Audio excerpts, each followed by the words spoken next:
What Really Happened with your host, Mike Rivero. You're listening to the Republic Broadcasting Network, where you'll find out what the Fukushima's going on. And aloha, America. Welcome to our show today. It's Tuesday, August 7th, 2018, getting into the week here. We've got a lot of stuff to talk about. Today's a very, very busy news day, a lot going on, not all of it good. And so let's just get right on into it. The phone lines are open, 800-313-9443. Mike is in our control room, ready to put you on the air with your comments and questions. Turning to Iran, which appears to be heating up, tensions are flaring over there. Moscow is saying that Iran's nuclear deal is durable and the U.S. decision to reimpose sanctions very disappointing.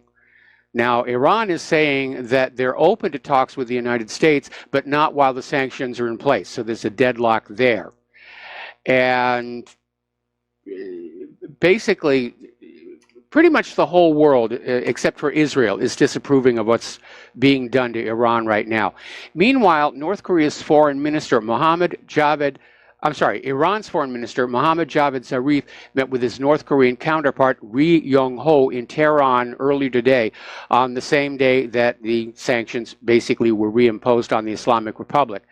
Now, Agent Press reported Zarif welcomed Ri and a team of officials at the foreign ministry in Iran's capital, but no statement has been made to reporters. Ri is on a two-day visit to Tehran and is due to meet with President Hassan Rouhani tomorrow, and the two sides are discussing bilateral relations and regional issues. So basically, the U.S. policy toward Iran, like we've seen in so many of these other countries, it's pushing these countries out of our sphere of influence and into other spheres of influence here. Down in Syria, ISIS cells in eastern al-Sawadiyah face military action by the Syrian army. And the SSA artillery and Syrian Air Force carried out about 50 strikes on ISIS targets in the areas of al-Wa'ir, Ard al-Qara'a, Mazriya al-Hatib, Sneem al-Girs, and east of Dabatha. And Syrian media is saying ISIS suffered heavy casualties in these strikes, but there are no photos or videos that have been released to basically document that at this point here. Now, up in Afghanistan, the Afghan Ministry of Defense has confirmed U.S. Special Forces have been deployed to the western province of Farah near the border with Iran. And basically, the spokesman, Mohammed Radmanesh, said the deployment aimed to train Afghan troops on how to use new weapons, stressing that the U.S. Special Forces would not take part in combat operations. Boy, remember when they told us that about Vietnam here? And this deployment, of course, is in direct contrast to Donald Trump's campaign promise that he was going to get us out of Afghanistan and these interventions. But then Obama made the same promise back in 2008. Now, apparently this little kerfuffle between Saudi Arabia and Canada is escalating, and it's all over the arrest of a Canadian rights activist who's now in jail in Saudi Arabia, and Canada said, we want her back. Saudi Arabia basically cut diplomatic and economic ties with Canada, and now they've suspended all flights to Canada. This thing is escalating completely out of control. Now, at one point, Saudi Arabia put out this infographic which included the skyline of Toronto and an airplane more or less aimed at the CN Tower, which is this amazing, very tall structure in Toronto. And everybody said, oh, it's a 9/11 threat. It's a 9/11 threat. Saudi Arabia has edited the plane out of the graphic now, and they've actually issued an apology.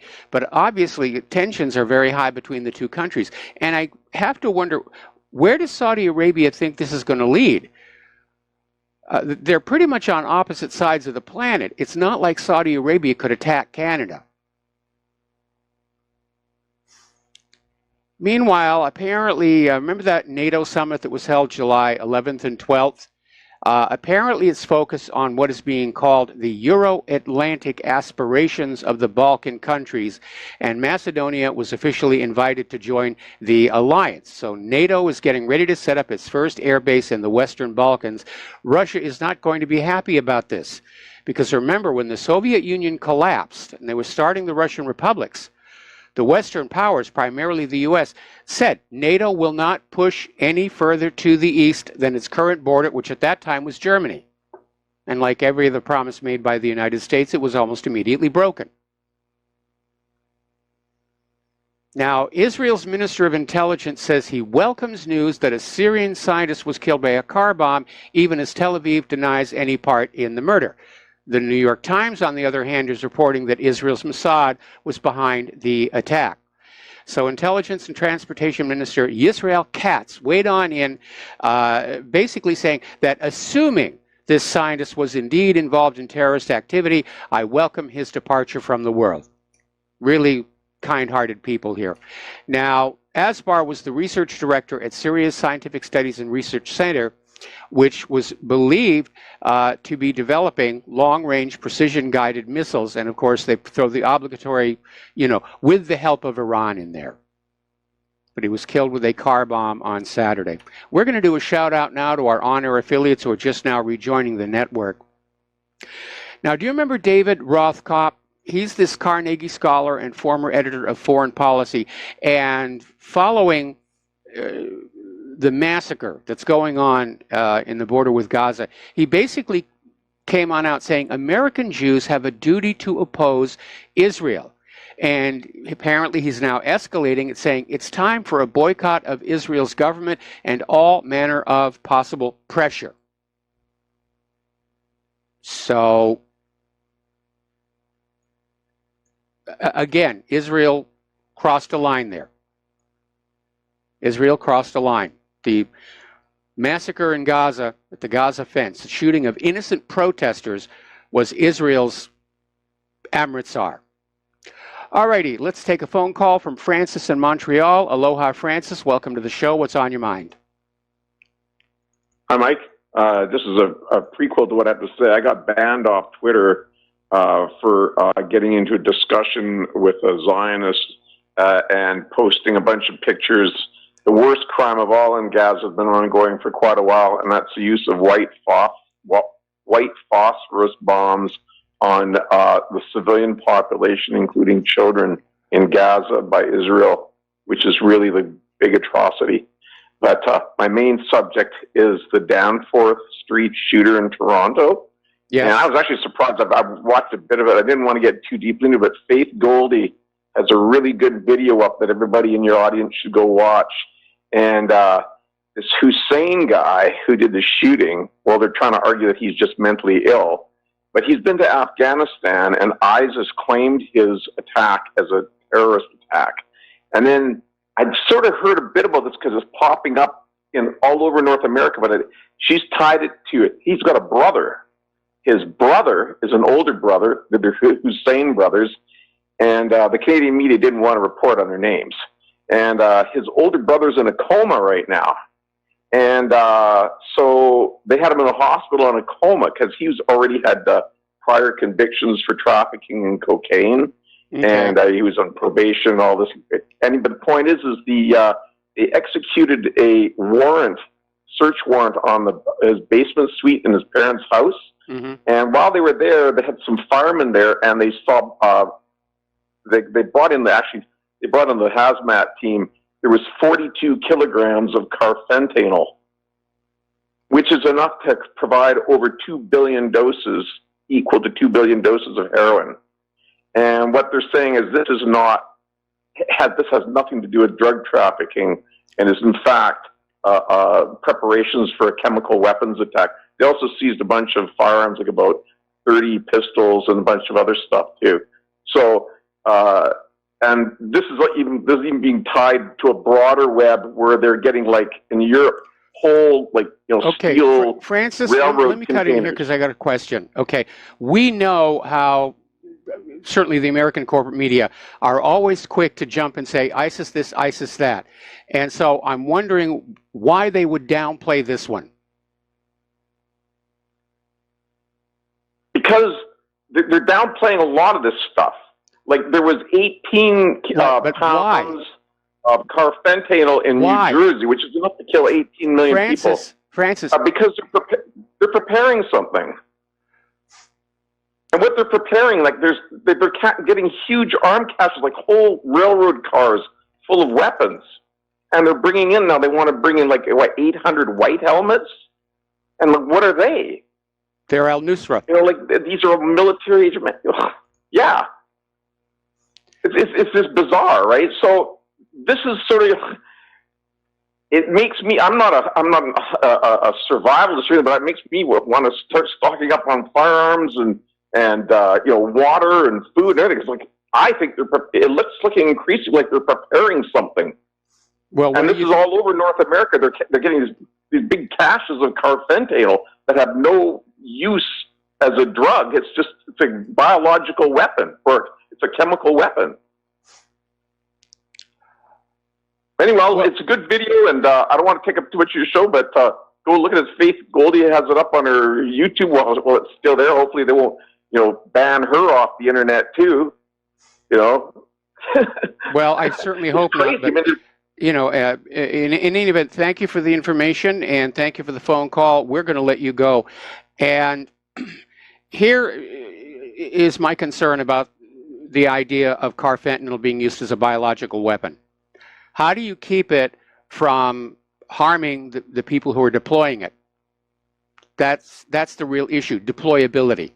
So anyway, I'd like to see some more documentation about the carfentanil because, again, we have a corporate media that is always quick to scream ISIS, ISIS, ISIS, ISIS at us, and this time they downplayed it. Now, maybe Canada just decided they didn't want the Canadian people upset about an act of terror, because the Canadian people are starting to get really upset about the refugee open borders issue up there that Trudeau is continuing to enforce and promote.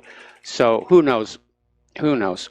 Anyway, getting on back to Israel, more reports are coming out about events during the seizure of the latest Freedom Flotilla ship.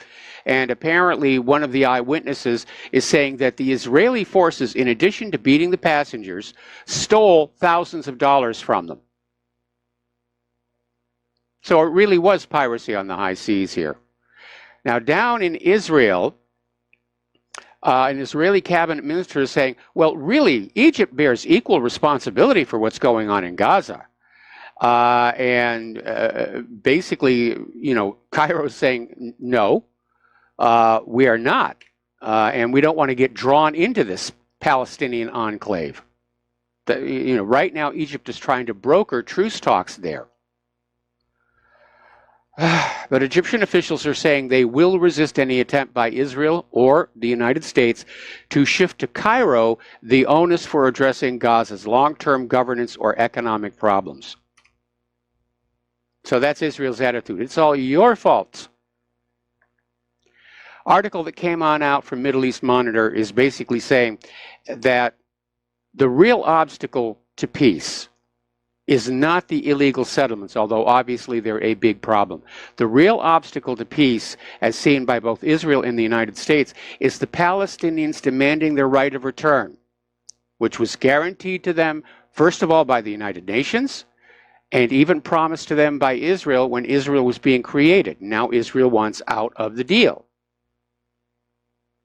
So that's why Donald Trump's deal of the century, which fell flat on its face down there, was focused around this idea. We'll give you a whole bunch of money if you forget about ever going back to your homes and villages. And that one really didn't work on out. Now, I know in Donald Trump's world and Netanyahu's world, with enough money, you can get anybody to do anything. But there are still people on this planet who cannot be bought at any price.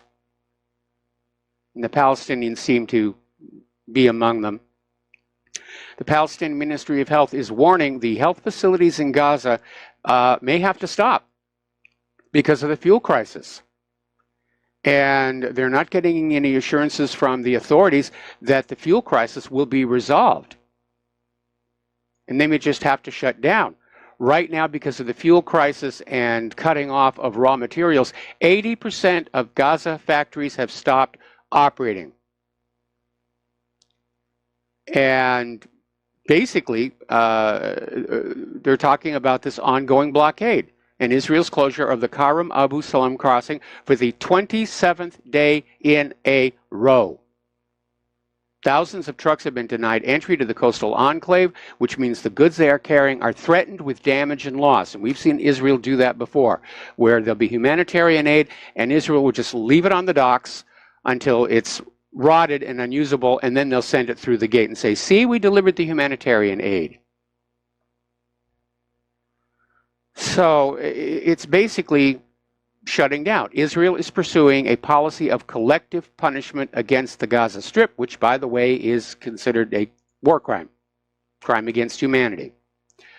Article coming out of Mondoweiss is saying, we need a communal response to Israeli government and Canary Mission attacks on Palestine's advocates. And it's talking about how the Israeli Ministry of Strategic Affairs and its right-wing non-governmental organization allies are trying to silence, marginalize, and destroy the job and earnings prospects of young Americans on college campuses who dare to advocate for Palestinian rights.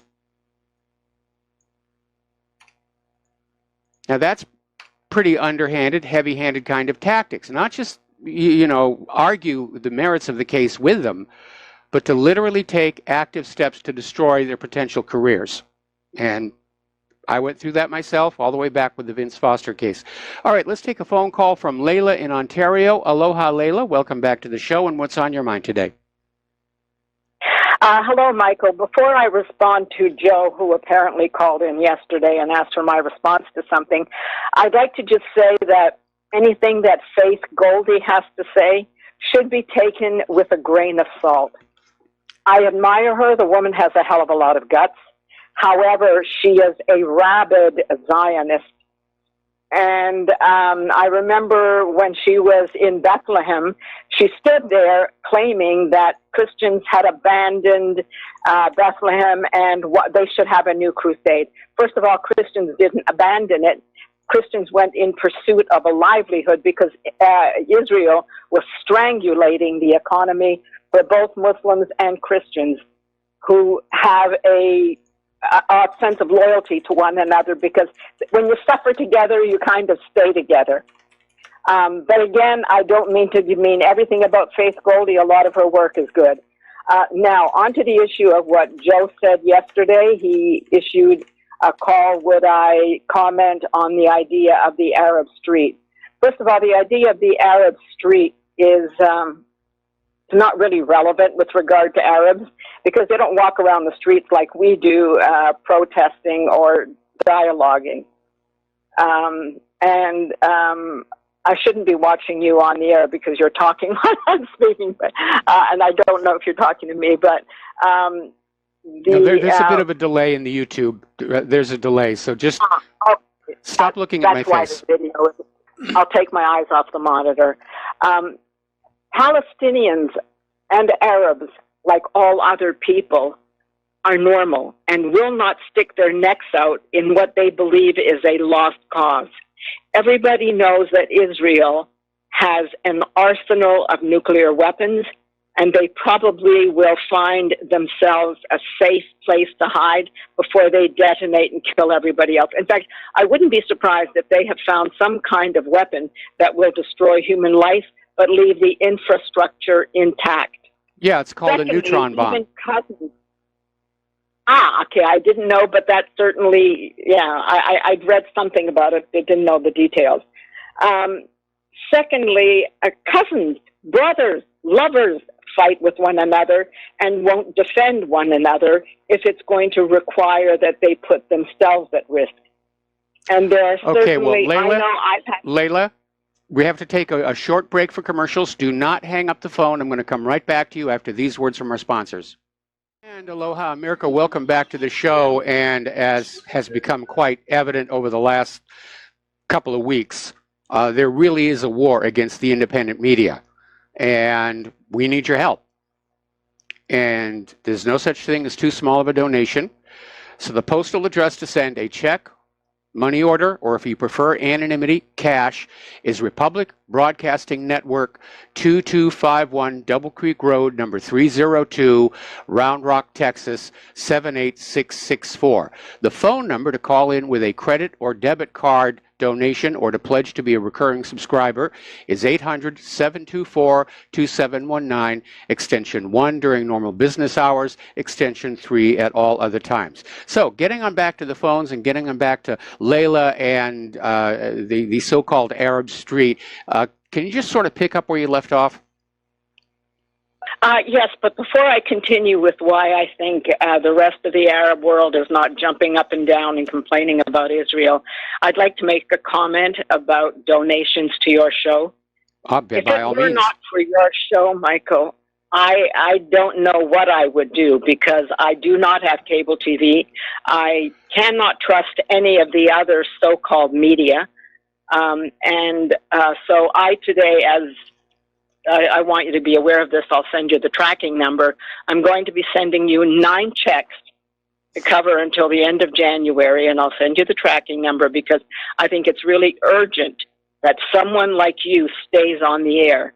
As much as I liked Alex Jones during the campaign, I think Alex Jones went off the rails after Trump turned out to be such a disappointment and such an embarrassment to Alex Jones. And I wish Alex Jones the best of luck, because he was one of the precursors in all of this independent media.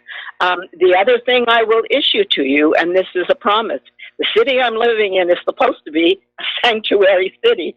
So even if you're a criminal, if you have to leave Hawaii, you and Claire will be welcome here. You'll have a place in my home until you can get settled. Maybe Canada will be easier. I don't know. We're basically at the mercy of the U.S., but that's also an open invitation to you and Claire. Now I'll continue. I've always believed, as I watched the so-called Arab Spring unfold, I knew that there must be instigators amongst them. Jewish Arabs are literally indistinguishable from non-Jewish Arab-speaking people, because they're basically all from the same genetic stock. Israel has used many of them. When I mentioned that I used to work for the Institute for Palestine Studies in Beirut, one of the things that I worked on was a report that was being presented to the Human Rights Commission. Within that report, I read all about the horrendous means of torture and the abuses that people were put through, which is another reason why I decided to back away from any kind of public resistance to Israel. So there are a lot of reasons why even the most courageous people living in the Middle East will not get involved. If someone like me did not want to take up the fight, who was born there, whose ancestry goes back for thousands of years, and if I did, and I have Canada as an escape hatch, why would anybody in the Arab world want to jeopardize themselves, their families, their children? There's way too much that would be at risk. In fact, what I would ask is, where are the people in North America who are not speaking out? Where are the Jews who know that they have been used and they have been played by Zionism, that this Holocaust was intended to instill in them the agonies and the memories, the false memories perhaps, of the torment that Jews presumably endured during the Holocaust. So that is really where the strength lies. It lies amongst the people in North America, and it lies primarily in the hands of North American Jews, who are going to be the ones who will ultimately be blamed if Israel causes a world war and people are angry and infuriated for the ramifications it will have on them. I think I've said enough, Mike. I'll turn back over to you and your other callers. All right. Well, thanks an awful lot for the phone call, and thank you for the kind words about donations and for the kind offer of sanctuary. We've actually been offered places to go by a great many people, should it come to that. But at this point, we're going to stay and keep the fight going as long as we possibly can. So thank you for the phone call. We're going to let you go. Turning now to South Africa, the ruling party down there is now calling all white people murderers. And they've already got a list of 198 farms that are about to be taken without compensation.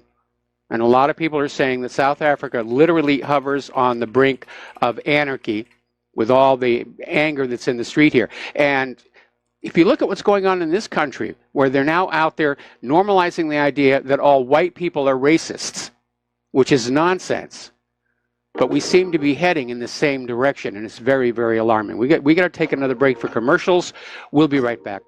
And aloha, America. Welcome back to the show. And I was looking at Fox News. I've been looking at it off and on all morning, and they're just like totally focused on the possibility of a direct question and answer session between Robert Mueller and Donald Trump.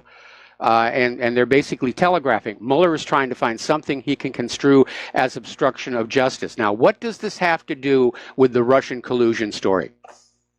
Which is absolutely nothing. And Mueller is basically playing to the masses. Whatever they're getting ready to try and do to Donald Trump, Mueller is out there to try and sell the American people that this is all legit. It's on the up and up. It's the way the system is supposed to work. Meanwhile, of course, the real Russian collusion, as Donald Trump keeps saying, was over at the Clinton camp when they paid for that Christopher Steele dossier, which supposedly used Russian sources. They paid for that. And then there's the Uranium One deal. Nobody's looking at that. All right, let's go to the phones here. Dustin in New Jersey, aloha. Welcome to the show. What's on your mind? Please stop watching Fox News.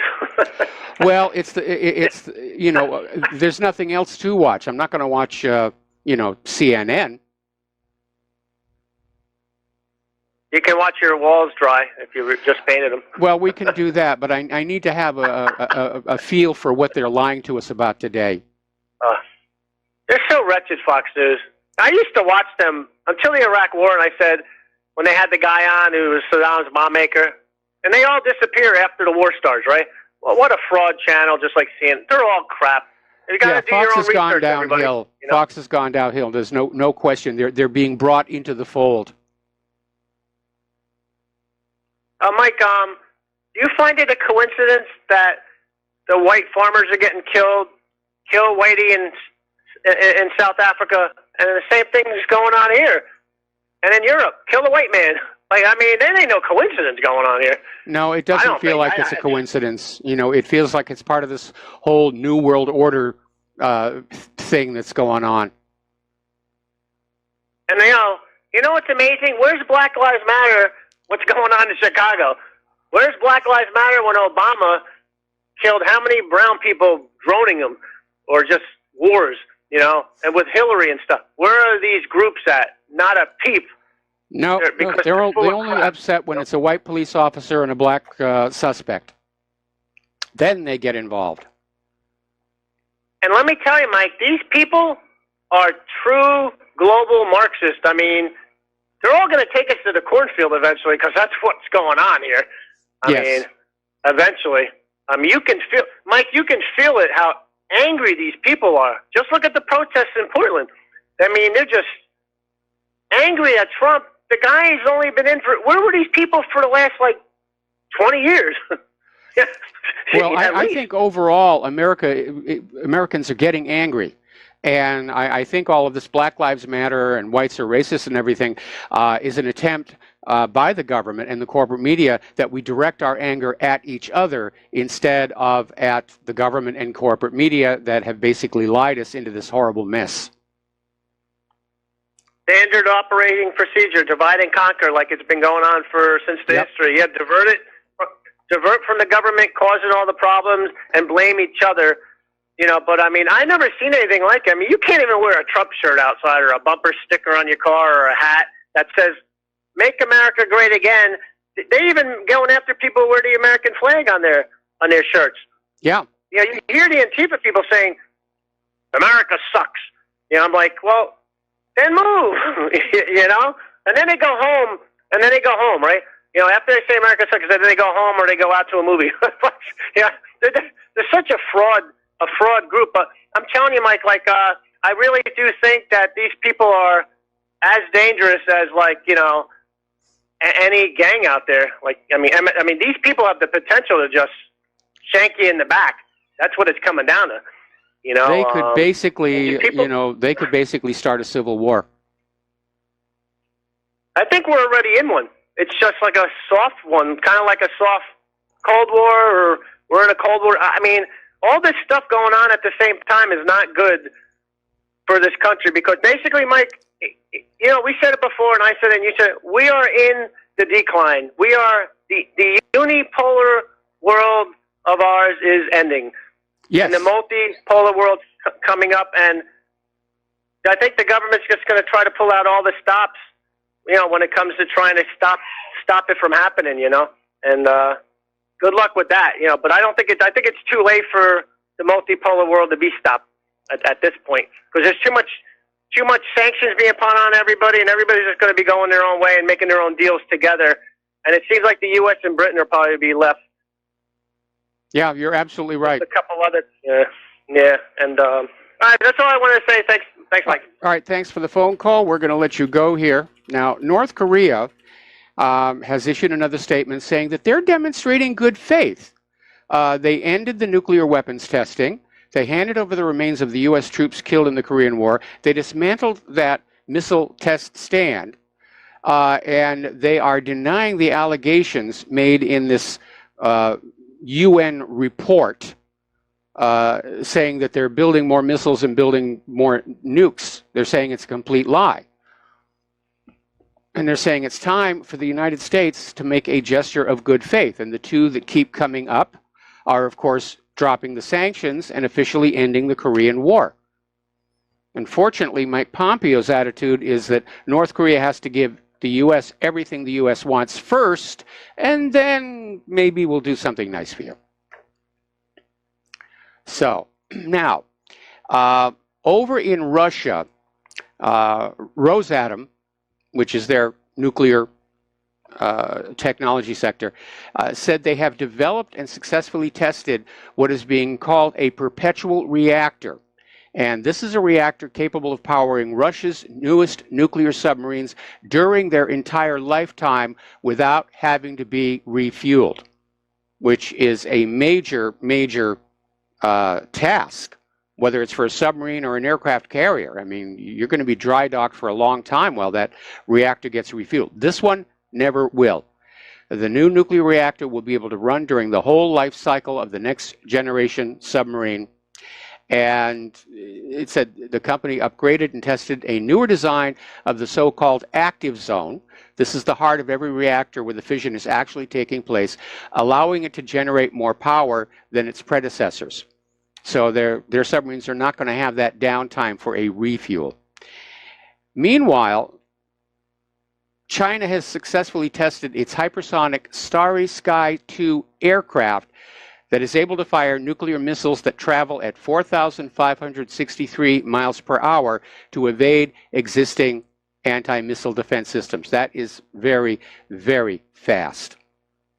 And again, the military-industrial complex has, for the most part, been rebuilding the weapons that won World War II. And Russia and China have been thinking very much outside the box. And it looks to me like they're way ahead of the U.S. on the hypersonic technology, and the U.S. is playing catch-up here. Apparently, a U.S. judge has ruled against the Trump policy restricting transgender people from serving in the U.S. military. This is the second court in the country to rule against the government since it announced the policy last March. Now, I think, you know, issues of political correctness aside, somebody over at the Pentagon ought to be doing a study to see how is this going to impact the morale of the combat units, because morale is very important to a combat unit's fighting efficiency. They have to be relaxed. They have to feel comfortable with their fellow soldiers or sailors. I think this is going to cause more problems. It'll keep the PC people happy, but I think it's not a good idea here. Anyway, article out of Zero Hedge, and basically talking about how the reality is that U.S. and British neocolonialism is starting to come down. And the project by the U.S. started with Reagan, backed by British Prime Minister Margaret Thatcher in 1981. And for 20 years, it seemed to sweep all before it. But the world is now changing. We're seeing the Shanghai Cooperation Organization, BRICS, the Asian Infrastructure Investment Bank. The world is learning to operate around us. And if you've been following the wars lately, they're not going well. They're turning into spectacular failures, like Syria, and we're still stuck in Afghanistan, we're still stuck in Iraq, we're still stuck in Libya. It's not going well. They're not going to be able to complete that project. Unfortunately, Washington, D.C. is caught up in this groupthink where they're out there saying, yes, we're unbeatable, we've never lost a war. Well, you lost in Vietnam, and you pretty much lost in Syria as well. Our stockpiles are exhausted, our war machinery is worn out, the new stuff coming out of the military-industrial complex is overpriced junk. We have to basically try and get somebody inside the power structure to open their eyes and see they're looking at national suicide. Now, turning to domestic politics, apparently Mueller was able to find a lever to use on Rick Gates, and Rick Gates is now basically testifying several other crimes to Robert Mueller's special counsel, beyond those his old boss is charged with. And this is, of course, the Manafort case. And Gates has revealed that the Mueller probe had said it would not oppose him if he applied for probation for the two crimes he pled guilty to in February: conspiracy against the United States and obstructing justice by lying to FBI agents. So that's Mueller's plan, to basically find something that you could throw somebody into jail for and then say, we'll get you a get-out-of-jail-free card if you will roll on the president. And that brings us to Michael Cohen, who apparently they're looking at his association with Sterling National Bank, which provided financing for Mr. Cohen's taxi medallion business. And they're basically looking at committing fraud. He inflated the value of his assets as collateral for loans. Now, convictions for bank fraud can carry potentially significant prison sentences. So now Mueller's got a lever that he can use on Michael Cohen and turn him against the president. Get him to lie. So this is getting really, really ugly.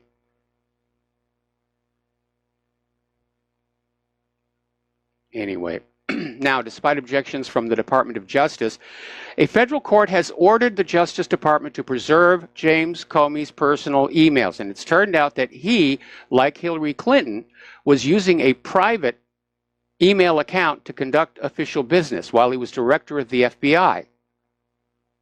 Now, why would Hillary and Comey use a private email server? In his case, it's a Gmail account, so that no copies were being kept in accordance with federal records preservation acts. That's why they were doing it. And Judicial Watch and the Daily Caller News Foundation, they're just having to struggle through the court system. Now, speaking of Judicial Watch has been a thorn in the side of many presidents going all the way back to Bill Clinton. But obviously in Donald Trump is very pleased with Judicial Watch because they're trying to hold the deep state accountable. Now, I've followed Judicial Watch for a long time. I knew one of the lawyers who used to work for them, and they're nonpartisan. They don't have an axe to grind. There is no bias there. If they see corruption, they're going after it. That's what they're trying to do. And again, as I mentioned a little earlier in the show, Trump is announcing the Russian collusion is 100% real, but it all came from the Clinton camp. And basically, you have Hillary and the Democratic National Party used a law firm to launder money that went to this foreign national, Christopher Steele, to dig up dirt on Donald Trump. And he came up with that now discredited dossier, which apparently was sourced from Russian sources. So there's Russian collusion right there. And Hillary paid money for this. and they're just after Donald Trump here.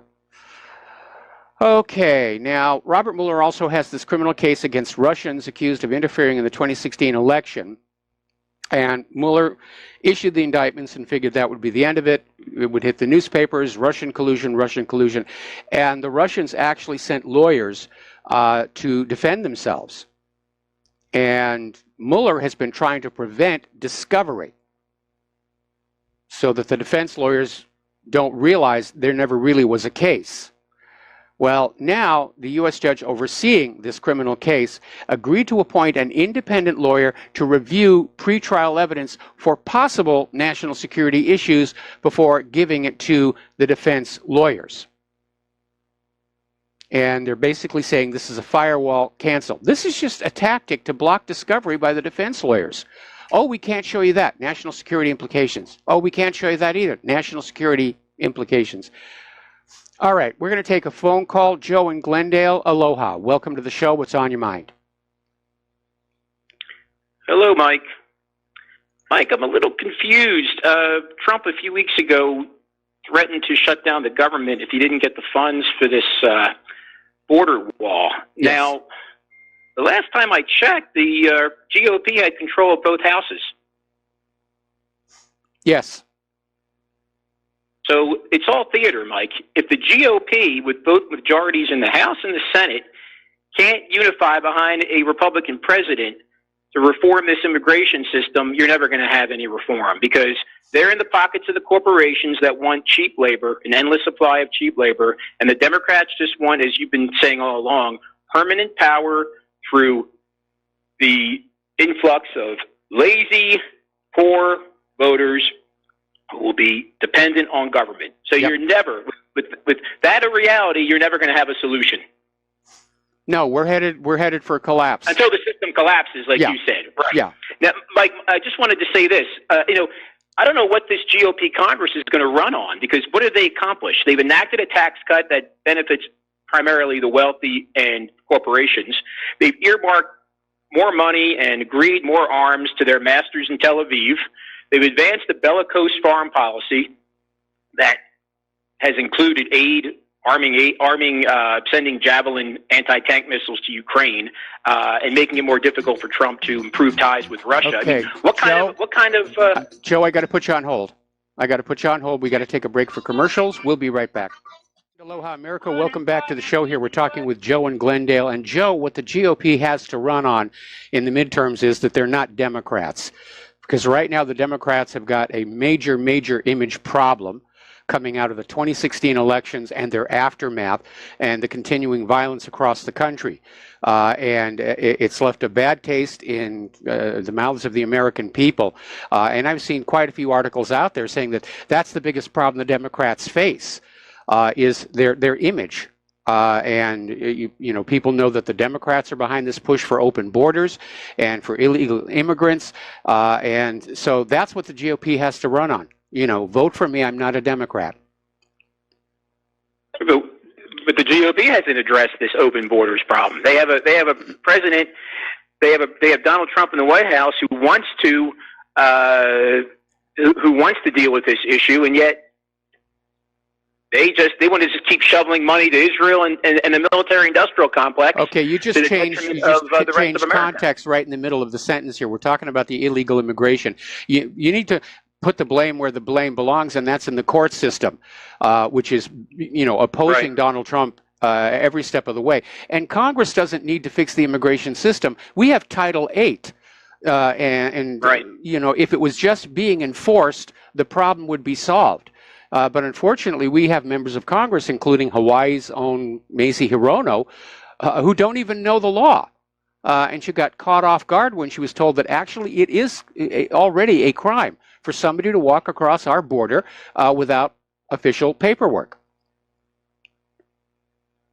Well, that's why I said the whole system is rigged, because even the court system doesn't know the laws, it seems. They strike down these decisions made by Trump that are completely legitimate, and yet they strike them down.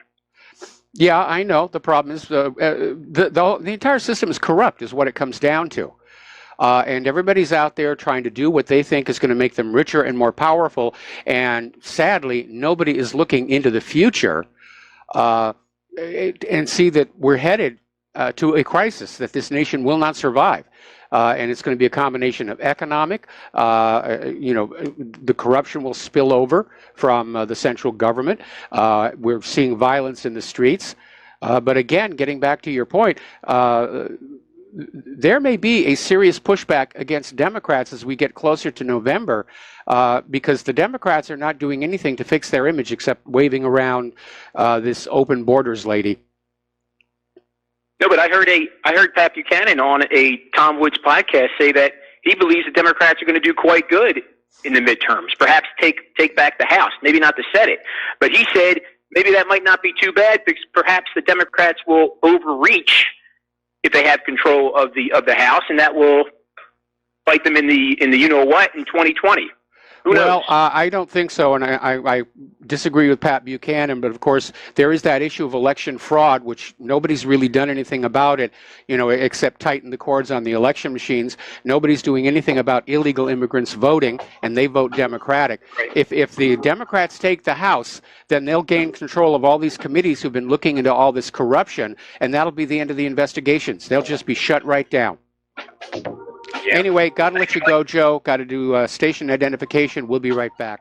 And aloha, America. Welcome back to our show, hour number 2. The phone lines are open, 800-313-9443. Now, out in California, Dianne Feinstein is dealing with a little bit of an embarrassment. It's basically come on out that she employed a Chinese spy for 20 years. And apparently, while this was going on, her husband was raking in millions in Chinese business. So the Daily Caller reported the name of the spy is Russell Lowe. Russell Lowe was Senator Feinstein's office manager. And Feinstein and her third husband, Richard Blum, have made millions off of their financial interests in China.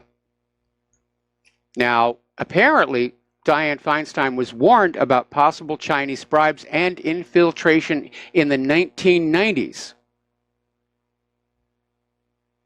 And the San Francisco Chronicle is reporting none of her staff even knew what was going on, just kept the story quiet. So supposedly Feinstein found out for herself her staffer was a Chinese spy in 2013 when she was the chairman of the Senate Intelligence Committee. So think about that. The chairman of the Senate Intelligence Committee had a Chinese spy working for her for 20 years. Now, Feinstein is saying that when she found out the facts 5 years ago, she fired the employee. Feinstein tweeted over the weekend that the FBI approached her 5 years ago with concerns about this staffer in her San Francisco office, and she said she learned the facts and made the employee leave the office immediately, which is very good for her to do. But here is my question. Why didn't the FBI give the same courtesy to Donald Trump? Why didn't they go to him and say, we think there may be a Russian agent in your campaign? And Trump has already said, had they done so, he would have fired him. They didn't. The FBI left that agent in place and did not inform the Trump campaign. Why is it one set of rules for Dianne Feinstein and another set for Donald Trump? Because the FBI wanted to set Trump up for a collusion charge? Maybe. Now, this next story is going to be, it's weird, and it shows just how broken our society and civility has become. Over at the University of Georgia, there's a professor, Charles N. Davis. He's the dean of the University of Georgia's College of Journalism and Mass Communication. His childhood friend is Brian Kemp, Georgia's Secretary of State, who won the state's GOP gubernatorial primary election on July 24th of this year. So far, so good. So that night, Charles Davis tweeted his congratulations to Kemp. And the tweet said, I went to high school with GOP Gov candidate Brian Kemp. We played YMCA ball from childhood. Politics be darned. He is a nice guy, always was, kind to a fault. He's a friend, always has been, and will be when we're older and grayer. That's how it should all work. And Davis' tweet just triggered this huge backlash from the easily triggered. And one tweeter wrote, "You're a straight white man. Of course he was nice and kind to you. Racists are generally nice to their own kind. Why don't you say what you really mean? Politics be darned. You'd never vote for a black woman and would much rather vote for a white racist." And then another tweeter wrote, "It's the definition of privilege. The dean has the luxury of darning politics because no politician is threatening his rights, safety, or survival. He's willing to empower those who would threaten the same of others on account of the candidates being nice to him personally." And at that point, Davis basically apologized. He was forced to apologize for congratulating his friend on winning the election. That's all he did. And the easily triggered just went after him. And ultimately, he took the tweets down. That's how unhinged civil discourse has become in this country.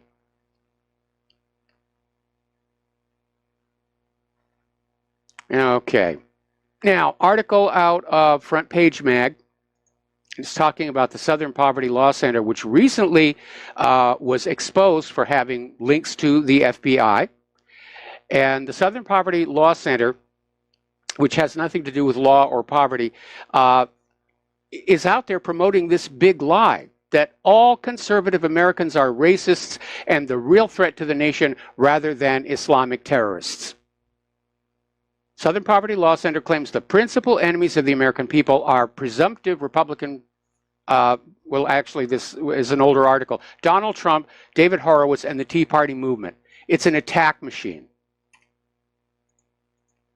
Now, over in West Hollywood, the city council voted unanimously to remove Donald Trump's star from the Hollywood Walk of Fame because of the president's disturbing treatment of women.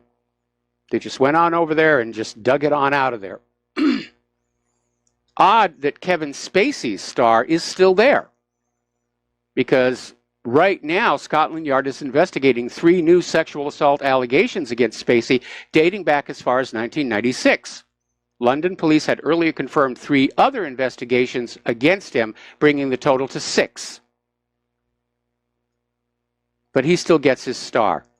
Talk about petty, mean, and vindictive.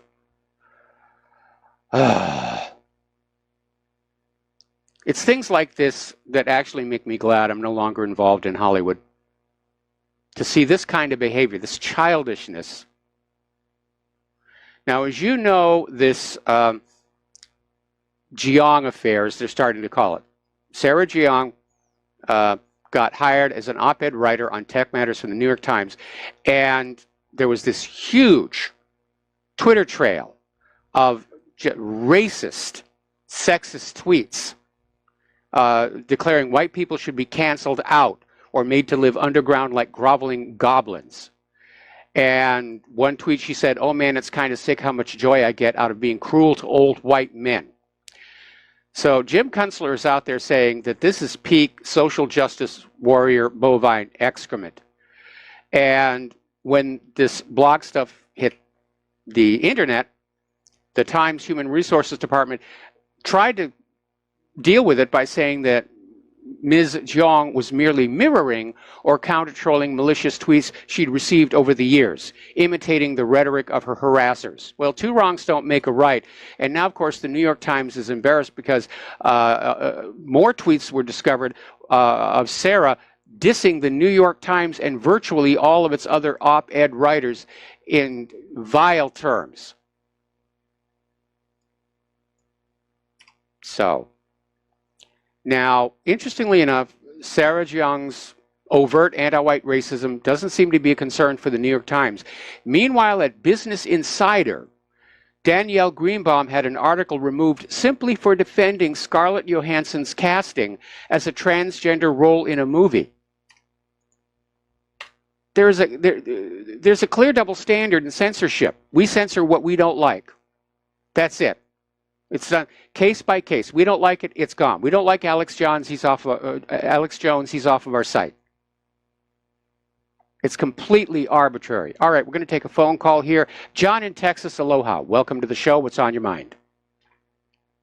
Hey, Mike. On the topic of censorship you know, about the real good working relation that Google has with China. Yes. Going on basically right now. And that's probably why you see the effects of what you see with Alex Jones, because you got to understand everything that happens in China is a petri dish for the rest of the nation around the world. You know, that's why Israel is merging their technology with Chinese productivity. Well, yeah, and because the Chinese are productive. But I'm very much aware that Google has agreed to censor their search engine to allow the government to decide what people can find and what they can't find, which basically undermines its value as a search engine, unless you're just into finding cute kitten videos or something like that.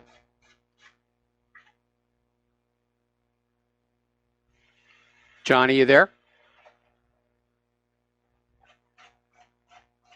Okay, I guess we lost him. All right, now, and of course, if Google is willing to censor for the Chinese government, it certainly looks like they're willing to censor for the U.S. government. Now, there's a new poll that's out, and it was conducted by Ipsos, and the poll says 43% of Republicans want to give Trump the power to shut down media, and in this case, it means the corporate media. And as bad as the corporate media has been, as much as they lie to us, I have a problem with this. I think the ultimate decision as to what media should survive and what media should go away should be left up to the American people with that little channel changing button. Stop watching the media that lies to you. Start watching the media that tells you the truth. And that will do it. I don't like this at all. I don't think it's a good idea.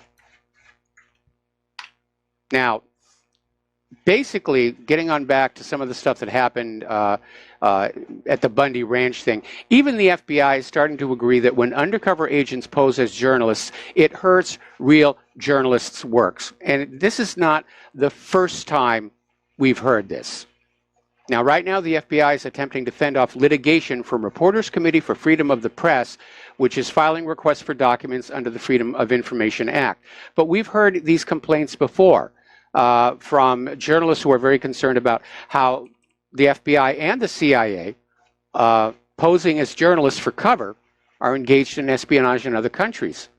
And it can result in increasing hostility targeting journalists.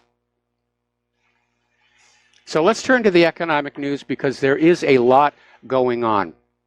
The European Union, France, Britain, and Germany have announced on Monday their commitment to protecting European companies doing legitimate business with Iran from future sanctions. And they issued this joint statement basically saying they regret the United States' withdrawal from the nuclear agreement with Iran and the activation of sanctions against it.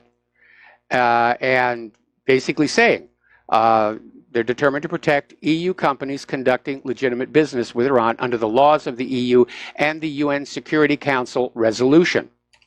And they're already activating blocking measures to basically protect their economies. So Europe is not going along with this thing. They're not going along with that. And of course, Trump is already out there saying that, you know, our allies risk severe consequences if they violate the Iran sanctions. Well, if you keep talking like that, Trump, they're not going to be allies much longer.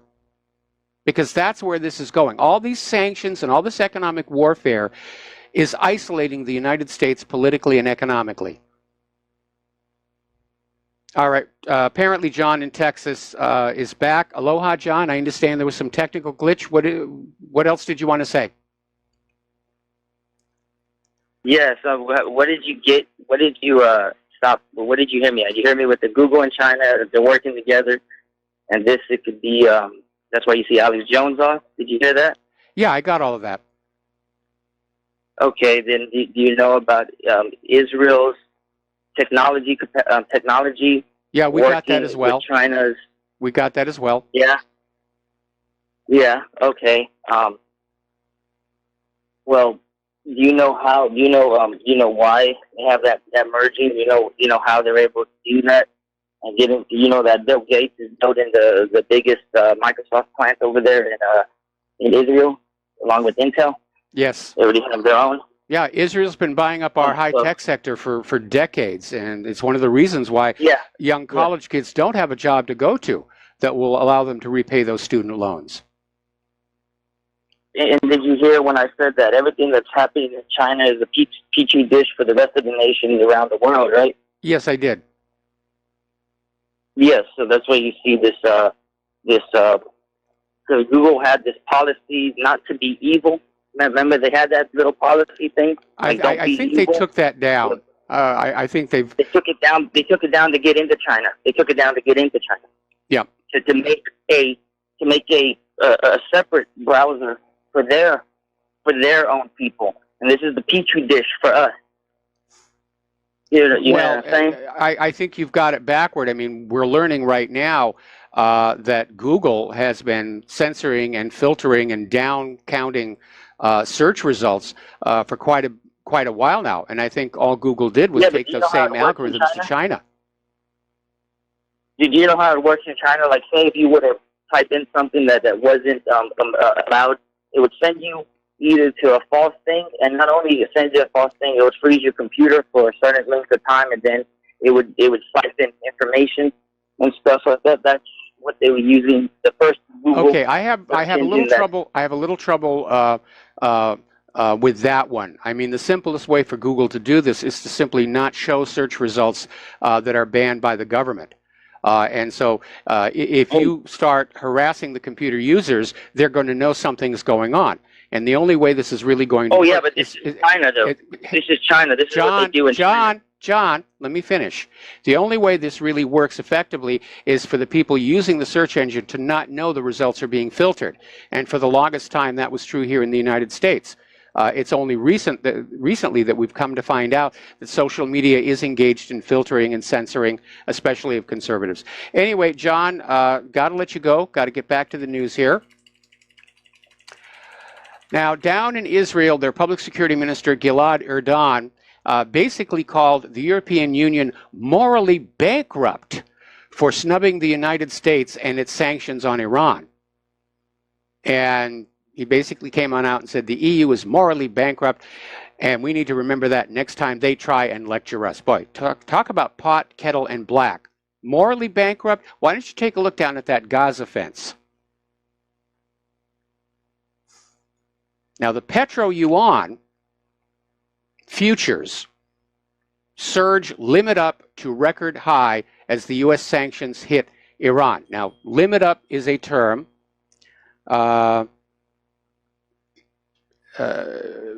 where it went up to maximum allowable.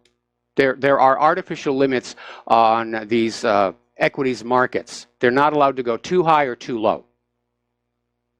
So apparently the petro-yuan is doing very well out of the sanctions here. Interestingly enough, as I already reported, China is going to buy oil from Iran. They're defying the U.S. sanctions, and they're suspending imports of oil from the United States.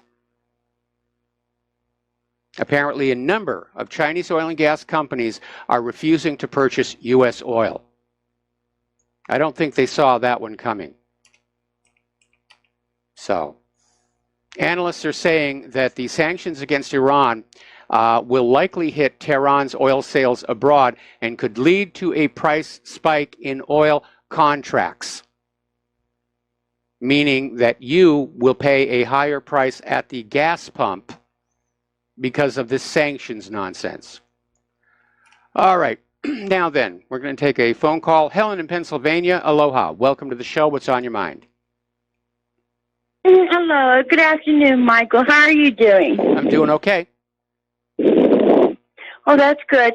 What's been on my mind? I had tried to get through to your station about all morning, and then I kind of got busy for a while. So I do want to give a couple comments. If the people in America would stop paying the FICA taxes that was on everybody's payroll checks for years. That money is not going to the United States of America. It's going to the Queen of England. And I pay for some of my friends in London. You know, I've heard that story before, and I've seen absolutely nothing to support that claim. And I'm not sure anymore. I don't do office work. I know I did work at the Altoona Employment Office. You know, I mean, FICA stands for the Federal Insurance Contributions Act. And yes, there's a lot of crazy stuff that's being put onto the internet to try and make us look like we're being silly. And so this idea that the FICA withholding is going to the Queen of England, I have to put that in the category of being a hoax. Anyway, we're coming up on a commercial break here, so thank you for the phone call, Helen. We're going to let you go, and we will be right back after these words from our sponsors. And aloha, America. Welcome back to our show. Now, John Bolton is out there doing what John Bolton does, screaming about North Korea is not doing what we're telling him to do, and basically saying the United States, apparently intentionally, is trying to crash the Iranian economy. So they've weaponized the sanctions. This is economic warfare, and the problem is economic wars can turn into real wars very, very quickly. Now, down in Venezuela, the U.S. has dropped their sanctions against oil. And they're doing it basically because it does look like Venezuela is about to collapse, and that the White House may not want to own the crisis because Venezuela is going to blame the sanctions for its downfall. And the U.S. has been waging economic warfare against Venezuela going all the way back to Hugo Chavez. And I find the timing of this dropping of the sanctions and the drone attack on the president somewhat more than just coincidental, I think. Now, as I was discussing with Francis there, a lot of countries go to China because it is a production economy. They're manufacturing powerhouse, and companies doing business there from the United States may find themselves in an uncomfortable situation. Apple is a big one. Apple has benefited from cheap labor and a strong supply chain in China, and they could find themselves as a bargaining chip in the trade war. Now, Apple made $9.6 billion in revenues in China in the June quarter, which helped Apple to hit a $1 trillion valuation. But this continuing trade war could easily reverse that. And American companies doing business in China could find themselves caught between a rock and a hard place, so to speak here. Now, former Iranian President Ahmadinejad is saying that the dollar is one of the major pillars of U.S. dominance over global finance and trade. He's absolutely right. Going all the way back to Bretton Woods. That's what Bretton Woods was all about. The world will come to the United States for the U.S. dollar. And Ahmadinejad is calling for change in the current world order. And he says things need to change. Current orders should be reordered. And this, I think, is an illustration of what I was saying the other day. The rest of the world is going to learn how to get along without the United States. And the global economy is reshaping itself, and there's going to be a big dark hole in the middle where the United States and the US dollar used to be. That's where this is going to be headed. Unfortunately, Washington, D.C. policymakers seem to still be living under the illusion that the United States is indispensable to the rest of the world, and that the world will continue to come to the U.S. and the U.S. dollar because they have no other choice. Well, they do have choices. Doing business directly with each other in their own native currencies, BRICS, Shanghai Cooperation Organization, Asian Infrastructure Investment Bank, and there are going to be new ones coming on board.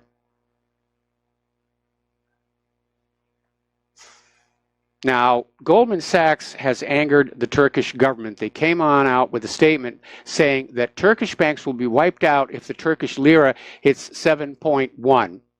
And that prompted a response from the Turkish government saying that, no, that's an entirely baseless lie.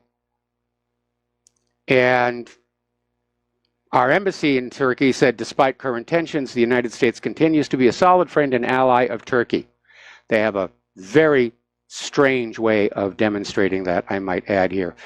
We were talking the other day about the sudden surge in bankruptcies for elderly people, aka the baby boomers. And this article in Zero Hedge basically reinforces that. An alarming number of older Americans are being forced into bankruptcy as the rate of people 65 and older who have filed has never been higher. It's 3 times higher than it was in 1991. And the rate of bankruptcies among Americans aged 65 and older has more than doubled. This is according to a study from the Bankruptcy Project. And basically what it is declining pension payments, increasing cost of food and housing, not to mention the out-of-pocket spending for medical care because of Obamacare.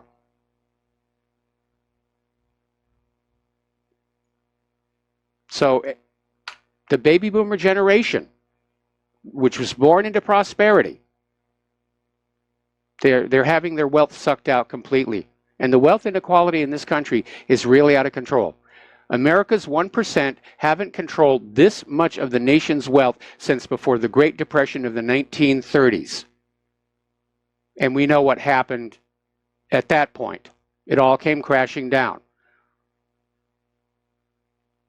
The wealth has to circulate throughout the entire society at all levels, freely, and into all necessary sectors of development. When it's all being piled up at the very top, the economy starts to stutter, which is what's happening with things like retail Mageddon. All right, we have another commercial break, and we'll be right back. And aloha, America. Welcome back to our show here. Speaking of search engines, there are a lot of people these days searching the phrase, is Tesla going bankrupt? And apparently the search trend is really surging at this particular point. And interestingly enough, though, Saudi Arabia is pumping $2 billion into Tesla. And that prompted Elon Musk to issue a statement that they're going to take Tesla private. Now, the current investors can remain the current investors, or they can basically sell out at this point. But the stock is no longer going to be publicly offered, and in point of fact, trading has already been halted. And a lot of people are saying this doesn't really make a lot of sense. Over at Bloomberg, Sebastian Boyd is saying the math just does not work on out. Tesla has a free float of 127.5 million shares at $420 a share, which is what it's currently trading at the close, would cost you $53.6 billion to buy those shares back. Now, the company already has a net debt of $8 billion, almost $9 billion, and an adjusted net leverage ratio of 13 times. Were it to be bought in a management-led leveraged buyout, a back of the envelope calculation gives you a leverage ratio of over 90 times worse on a trailing 12-month basis. You can't run a company like that. So, interesting things going on over at Tesla. All right, we're going to take a phone call. Nathan in Northern California. Aloha. Welcome to the show. What's on your mind? Oh, hi, Michael. Thank you very much for taking my call. It's a little bit off topic, and I'll make it real brief, but this is really bugging me, so I wanted to get your opinion. This guy, Cody Snodgrass, you might have heard his name mentioned. His book with somebody from the military approaching him to blow up the federal building in Oklahoma City, and he turned it down. Well, I listened to a few of his interviews with Ole Damagard and John B. Wells, and he claimed at one point that he had a friend that was shot up in the Gulf of Tonkin and severely injured. And as we all know, the Gulf of Tonkin never happened. And so that got me... Hang on. Okay, there had been previous exchange of hostilities in that area, and so there may have been people who were actually injured, not in the Gulf of Tonkin incident that Johnson used to ignite the war, but there had been some tensions and collisions. So, but as far as Mr. Snodgrass making the claim that he was approached about blowing up the building, my first question is, why is he still alive? Because having been offered that job and turning it down makes him a live liability. Well, exactly. I wholeheartedly agree. He also claims that back in the 1980s that he could go over to Saudi Arabia on these black ops assignments or whatever he's talking about, and he can make $50,000 a month doing bodyguard work for the royal family. This is like for their sons and nephews or whatever. So I called a Florida company that does bodyguard work, and they also do training. Yep. And I asked the lady who sounded like the wife of the owner.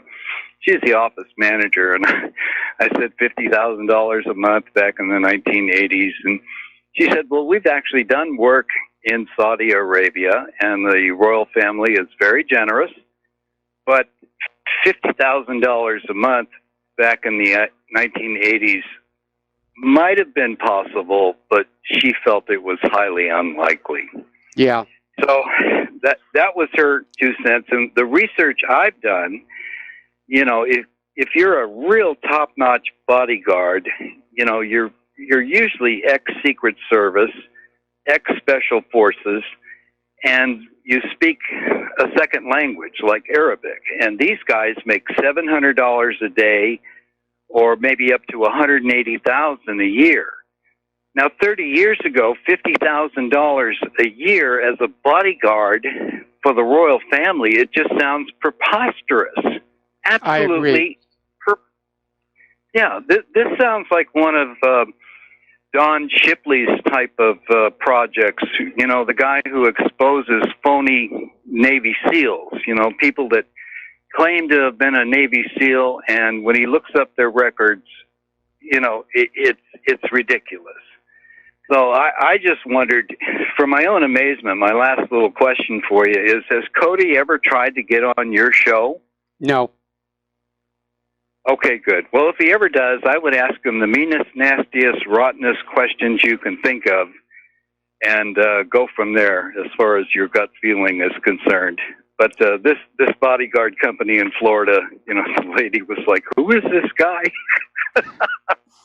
And I said, "You can catch his interviews on YouTube."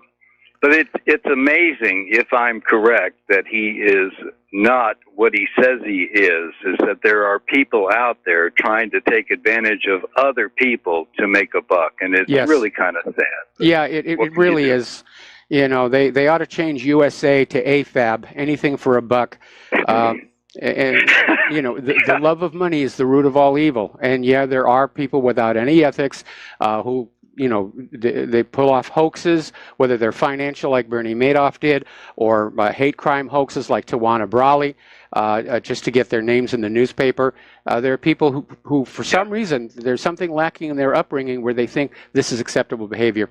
Anyway, Nathan, thank you very much for the warning and the phone call. We're going to let you go. Now then, getting on back to the economic news here. The city of West Covina in Southern California just fired 21 blue-collar workers to prop up their pension system. They were trying to balance the budget, and because of their pension obligations, they wound up having to cut 21 people from the maintenance department. Now, this is kind of personal for me because when I was in high school, I lived in West Covina, and back then it was a very lovely city. And we're seeing this all across the country, where city budgets are being cut, are being balanced by cutting the maintenance workers. And these are the workers who are like cleaning up the mess after the homeless people. And apparently in West Covina, homelessness has gone up by 600% in the last 3 years. And it was this maintenance crew who dealt with the debris, to use the polite word. And basically, the city residents are outraged. They like living in a clean city. And now it's just not going to happen unless they get out there and do it themselves. So turning to the world of immigration and refugees here, apparently over in Europe, there's this migrant, Aras Bako. He's a Syrian refugee currently living in Austria and wrote an open letter published in the daily newspaper OE24 saying that ordinary Austrians and Germans should participate in the integration process of migrants by opening up their homes to them and giving them money. So that's the latest spin on the refugee crisis. You know, just let us live in your homes, give us money. That will help us integrate into Europe. Amazing. Now, the reality is, according to this article out of Investment Watch blog, globalism is being rejected across the continent. The people are growing tired of this social engineering experiment. The nationalist, populist candidates are starting to win elections. And I imagine George Soros is rather upset by that. Meanwhile, here in the United States of America, yet another judge has blocked the Trump administration from ending the Obama Immigrants First DACA. And what is starting to emerge here is a government that doesn't really seem to know who's in charge. And Trump is the president. I don't care how disappointed you are in him. He's the president. And I don't think judges outrank him. Now, getting on back to that whole wall issue and why is it not being built here, apparently there's a government study saying the wall is basically bovine excrement. You know, Trump campaigned on the wall, promised Mexico would pay for it. And there's actually been no real progress. I mean, they set up some test panels, and that was it. But apparently Customs and Border Protection did not research a few minor details when proposing costs for the wall, like what the terrain is like, and what parts of the border need to be blocked to stop migrants from crossing, and who actually owns the land the wall would be built on. And according to this new report, these oversights could be a problem. And again, I don't think you really need a wall. You just need to enforce Title VIII. The laws are already on the books. Illegal immigrants can go to jail or be immediately deported coming across the border. Anybody giving aid, housing, transportation, support, or jobs to illegal immigrants can go to jail. So the real question is not whether or not we should have the wall, but why are the existing immigration laws not being enforced? Eisenhower shut down illegal immigration when he was president. They called it Operation Wetback, which today would have the PC crowd just screaming all over the place. And he did it with only 1/10 of the resources of the current immigration customs enforcement. Okay, we're going to take a phone call. Steve Elkins, aloha. Steve, welcome to the show. What's on your mind? Well, just to add what Nathan called about Cody Snodgrass, you know, he was on John's show about, I'm going to say 6 months ago, talking about the Oklahoma City bombing. He was contacted to, given the offer to do the bombing itself. He turned it down. And you make a very good point. Once you turn down a contract like that, your liability, they cut all, you know, they're going to cut you loose. They're going to take care of you, take you out. But I think he's about as phony as Rebecca Roth is on 9/11. She turned out to have a lot of baggage behind her that she couldn't answer some simple questions about 9/11 and her position, what she supposedly had with the airlines. But I don't know how far back it goes. I'd say 6 months ago, John had Snodgrass on his show for supposed to be a 2-day thing, a follow-up the following day, and he never returned his calls to come back on the second day, which could have been some theater there thrown in, like something happened to him, like somebody took him out. But I think he is a fraud. I think flat out he's a fraud. You make a very good point. Once you get a contract offer like that and you turn it down, they'll cut you loose, and your history. They're going to take you out because they can't take a chance on you, you know, opening your mouth and telling somebody else about it. So I think he's a fraud. Yep. It does sound like it. I mean, you know, he's definitely one of these people. He wants to be greater than he actually is. And, you know, he wants to be famous. He wants to, you know, have book sales. And as I mentioned before, our society, our civilization, seems to have lost its moral compass, where people think this kind of thing is okay. Whether it's a student spray painting swastikas on her own dorm door so that she can scream anti-Semites, or Tawana Brawley screaming rape when it didn't actually happen. Back during the heyday of the 1990s militant feminism, rape became the second most falsely reported crime in America. And you have to wonder, what was missing in the upbringing of these women where they thought this was appropriate behavior? Of course, you had the feminists in the corporate media saying, yeah, it's perfectly okay. Catherine Comans, the assistant dean of student activity at Vassar, literally went on the record saying that a false rape charge was a good thing for a man to go through. Amazing, amazing. That's it, Mike. I just wanted to point that out. He was on John's show, but didn't do a follow-up show, so I think he's a fraud. Well, Steve, Mike is saying that he was a guest on the February 14th show of this year. Oh, there you go. There you go. Okay, thanks, Mike. Thanks very much for the phone call. We're going to let you go here. Now, getting on back to Europe, it is looking more and more like there's going to be a hard Brexit. And basically, Trade Secretary Liam Fox told the Sunday Times newspaper that intransigence by EU officials is pushing towards no deal. And he estimates the chance of Britain simply crashing out of the EU without a deal at 60%. Personally, I think they'd be better off. Now, remember, Donald Trump said that he would sign a trade deal with Great Britain right after Brexit. And Britain and the EU are saying they're trying to hammer out an agreement on the divorce terms and future trade by October so it can be approved by all individual EU countries before the UK leaves the bloc on March 29th. But the talks have stalled. And the British government is trying to heap pressure on the other 27 EU nations to compromise by stressing the economic harm to all sides that would come from a no-deal Brexit that imposes tariffs and other barriers on UK-EU trade. So it's coming apart here. Now, let's go down back here to these Antifa terrorists. And that's not my word. That's the headline from teaparty.org. And apparently one of the things the Antifa rioters did in Berkeley is they smashed the windows of a U.S. Marine Corps recruiting office using hammers. And that, I think, is a little bit over the line here. And like I said, this is going to come back on the Democrats, who are associated with all of this nonsense here.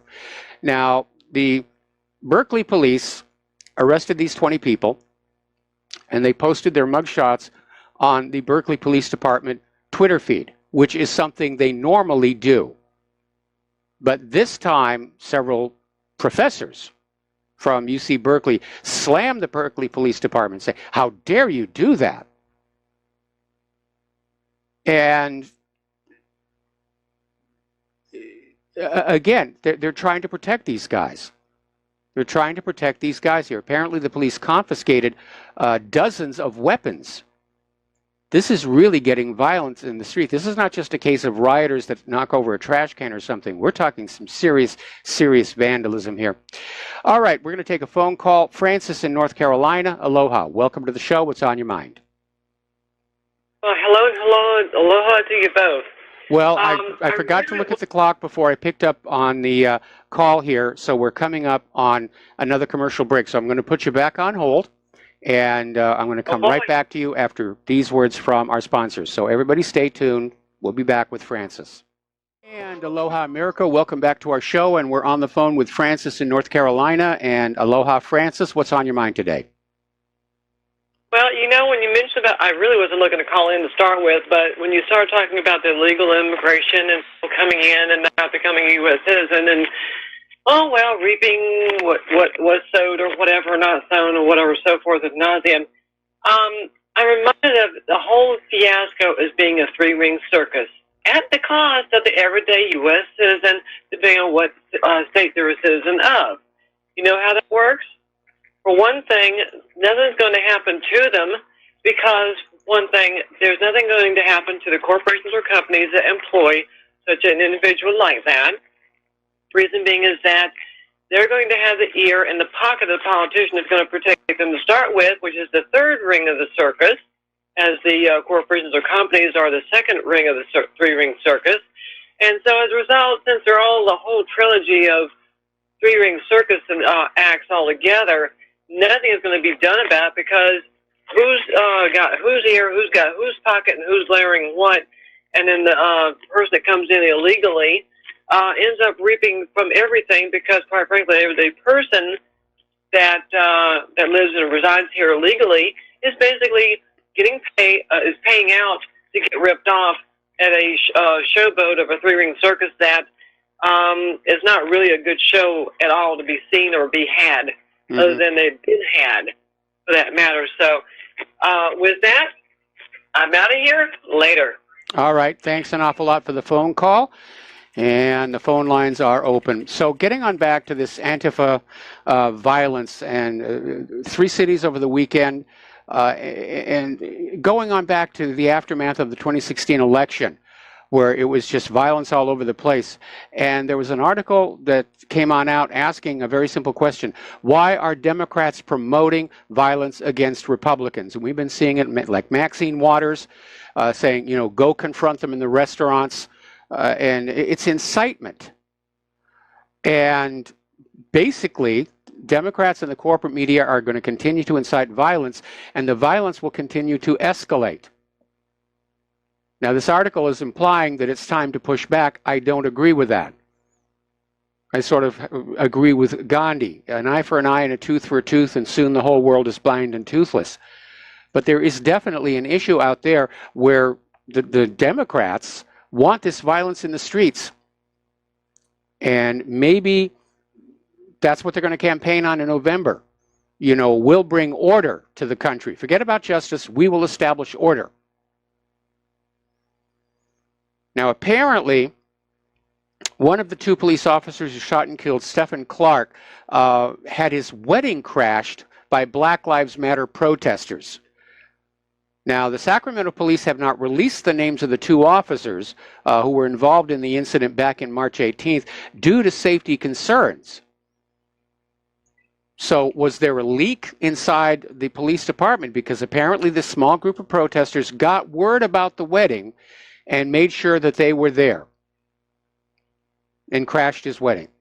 All right, we're going to take a break for station identification, and we'll be right back. And aloha America, welcome back to our show, hour number 3. The phone lines are open, 800-313-9443.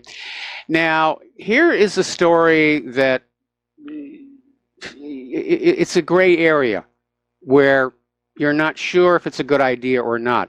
But according to the Herald Tribune, there is a proposal over in Sarasota about having a mental health disclosure of students who are enrolling in the public schools. And so this is part of the package of security measures passed by the Florida legislature in the wake of the shootings last February at Marjorie Stoneman Douglas High School in Parkland. And this provision requires parents or guardians registering a child for public school to disclose any mental health information in the prospective student's past. Okay? Sounds good. Having school officials made aware of a child dealing with mental health issues means the student and family can be connected to all available services, and school staff will be on alert to provide additional support or just keep an eye on potential troublemakers. Well, that part sounds really good, but there is a but. How do you do this without stigmatizing the child? And because of that, probably a lot of parents and guardians won't disclose anything. The other concern, of course, is how is this information going to be protected, as opposed to being hacked and leaked out and literally becoming an impediment to that student as they grow into adulthood. Now, over in Sweden, which is very liberal, very politically correct, talking about gender equality, and they've launched a brochure on transsexuality aimed at toddlers. And the book is about a horse that wants to be a dog and its owner, who's male, who wants to be a woman. And this sex education brochure is aimed at preschoolers called Horse and Master. And basically, it's a book about a horse and its owner. The horse thinks he might actually be a dog inside. And these kids are too young to really understand this stuff. They're not teaching them to accept transgenderism. They're trying to confuse them as to what gender they are. These kids are very young and very impressionable. They could be talked into thinking that they're something other than their biological gender. Just leave them alone, let them grow up, and they'll figure it out for themselves. Over at UCLA, they have hired 18 students at $13 per hour to combat social injustices and privilege and oppression. They've been recruiting over the last semester. This is hosted by the UCLA Intergroup Relations Program. The Diversity Peer Leaders Project is a year-long internship during which students facilitate workshops on social justice issues in exchange for leadership training and compensation from UCLA. Now, there is a lesson to be learned here coming out of the European witch hunts during the Middle Ages. Witch hunting was a very lucrative profession. The witch hunters, when they would find a witch, would usually share in whatever wealth was confiscated from the accused. And so, of course, because they were getting that financial inducement, they saw witches everywhere. And so this idea of paying students to look for social injustice, yeah, they're gonna see it everywhere, just like the witches. And again, how does any of this help these students find a high-paying job after graduation with which to repay those student loans? Boy, UCLA is a very different place from when I taught back there. Okay, so let's talk about Alex Jones and all this banning and everything that's going on. I've gotten a lot of emails from people saying that they hope that, you know, I won't be banned by Google and Facebook and Twitter and everything. Well, I don't use Facebook and Twitter, so I probably ought to just go ahead and delete those accounts anyway. So, interestingly enough, this banning actually proves Alex Jones' motto is correct. The motto of InfoWars is, there's a war on for your mind. And by blocking and deleting InfoWars accounts from their platforms, corporate media, corporate social media, has basically proved him right. They've proven they prefer the government-approved official narrative to free thinking and free will. Apparently, the new model is you don't get to decide what information you're exposed to or what to think. Big tech will do it for us. And that's dictatorship. It's like the old Soviet Union. Everything was Pravda and Izvestia, everybody else was silence. That's where we're heading. We're heading into actually, we're pretty much already there. We're going to do a shout out now to our on-air affiliates who are just now rejoining our network here. Now, over at YouTube, on the banned Alex Jones channel, and the account has been terminated, but in the official Alex Jones channel, it says this account's been terminated for violating YouTube's community guidelines. Now, right beside that is a bar, a related channels column. Traditionally, the way YouTube works is it fills up that column with videos you might be interested in seeing based on the video you're looking at right now. But YouTube has filled up that column with corporate media feed, pro-establishment channels. Now, not to be left behind, apparently the pornography site YouPorn has also banned Alex Jones and InfoWars videos and content. This is coming from BuzzFeed's Charlie Warzel. Mispronounced that here. I don't think Alex Jones will be too upset about that particular one. Meanwhile, out in Hollywood, the liberals are celebrating. And they took to Twitter saying, yes, this was a great thing that Apple, Facebook, and YouTube, they're purging Alex Jones. The purge is on here. And apparently, actress and former Netflix talk show host Chelsea Handler wrote, "Good news, YouTube, Facebook, Apple, and Spotify are all banning Alex Jones and InfoWars." So in Hollywood, apparently, the idea of the First Amendment, of freedom of expression, and civil discourse on the issues of the day is now verboten. This is the modern day equivalent of Nazi book burning is what's going on here today. And of course, the Twitter trolls are out there in force trying to shout down critics of Facebook and Google and YouTube by saying, well, they are private corporations and they have a right to do business with whoever they want or not. And mind you, these are the same people who went totally ballistic when a baker refused to bake a wedding cake for a gay couple. So once again, no real consistency in policy, just we want what we want, what we want. Now, Senator Chris Murphy, Democrat from Connecticut, is calling on other tech companies to ban more sites like InfoWars and says the survival of American democracy depends on it. Wrong. Democracy requires a discussion of the issues of the day so that the voters can democratically decide which direction they want the country to go. If you shut down everything but the official view, democracy is dead.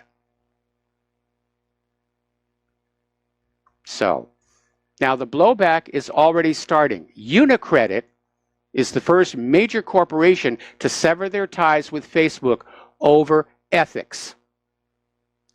And they basically say that Facebook hasn't acted ethically.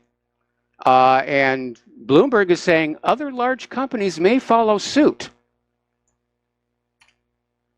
And I would certainly encourage that. Now, Facebook, not happy with the mess they've already made, is denying claims it's after users' financial data after a report revealed Facebook has been asking U.S. banks to share information, including account balances and card transactions. I'm absolutely appalled at this. And apparently, Facebook wants to get into using its platform for online banking and online commerce. Sort of cutting into eBay's turf, as it were. Now, Mike Krieger is out there basically saying, stop complaining and just delete Facebook. Good suggestion. Everybody should be deleting their Facebook and Twitter accounts right now. And you should get your friends to do the same, because it isn't stopping with Alex Jones. Twitter has suspended the accounts of people like editorial director of antiwar.com Scott Horton, former State Department employee and author Peter Van Buren, and Dan McAdams, the executive director of the Ron Paul Institute for Peace and Prosperity. Their Twitter accounts have all been shut off now.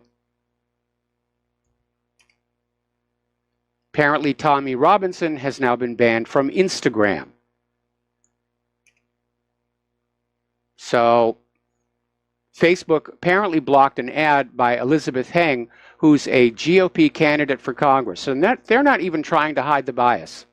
This is all about saturating the American people with, vote Democrat, vote Democrat, vote Democrat between now and November, and not allowing any conservatives to get on out there. But you know something? I think that may backflash, because people are turning away from these social media platforms, and they're using email.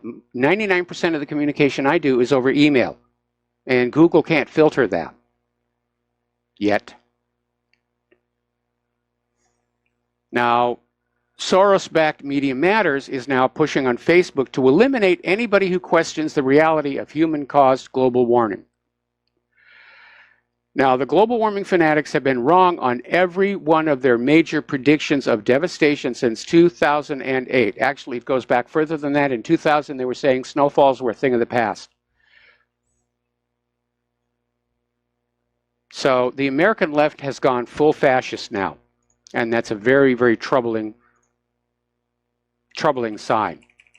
We're becoming the evil we supposedly opposed in the rest of the world. Now, over at Project Veritas, James O'Keefe is calling on whistleblowers to expose the entire rotten tech machine. He's literally put on out the call that if there's somebody on the inside who's got information, to get in touch with Project Veritas, and they're going to go after him here. Now, the good news is InfoWars has an official app, and it surged in popularity Monday evening following the banning. It surpassed CNN. Now, Alex Jones' app was already beating the New York Times, ABC, BBC, Wall Street Journal, NPR, CNBC, CBS, USA Today, Reuters, Bloomberg, and MSNBC, Huffington Post, and even the Washington Post. And they bounded ahead of CNN on Tuesday evening. See, here's what's going on. The people who are reading sites like InfoWars and WhatReallyHappened.com, they already know where it is. They don't go searching for this stuff. I'm sure there's some young millennials who are looking for some of this stuff.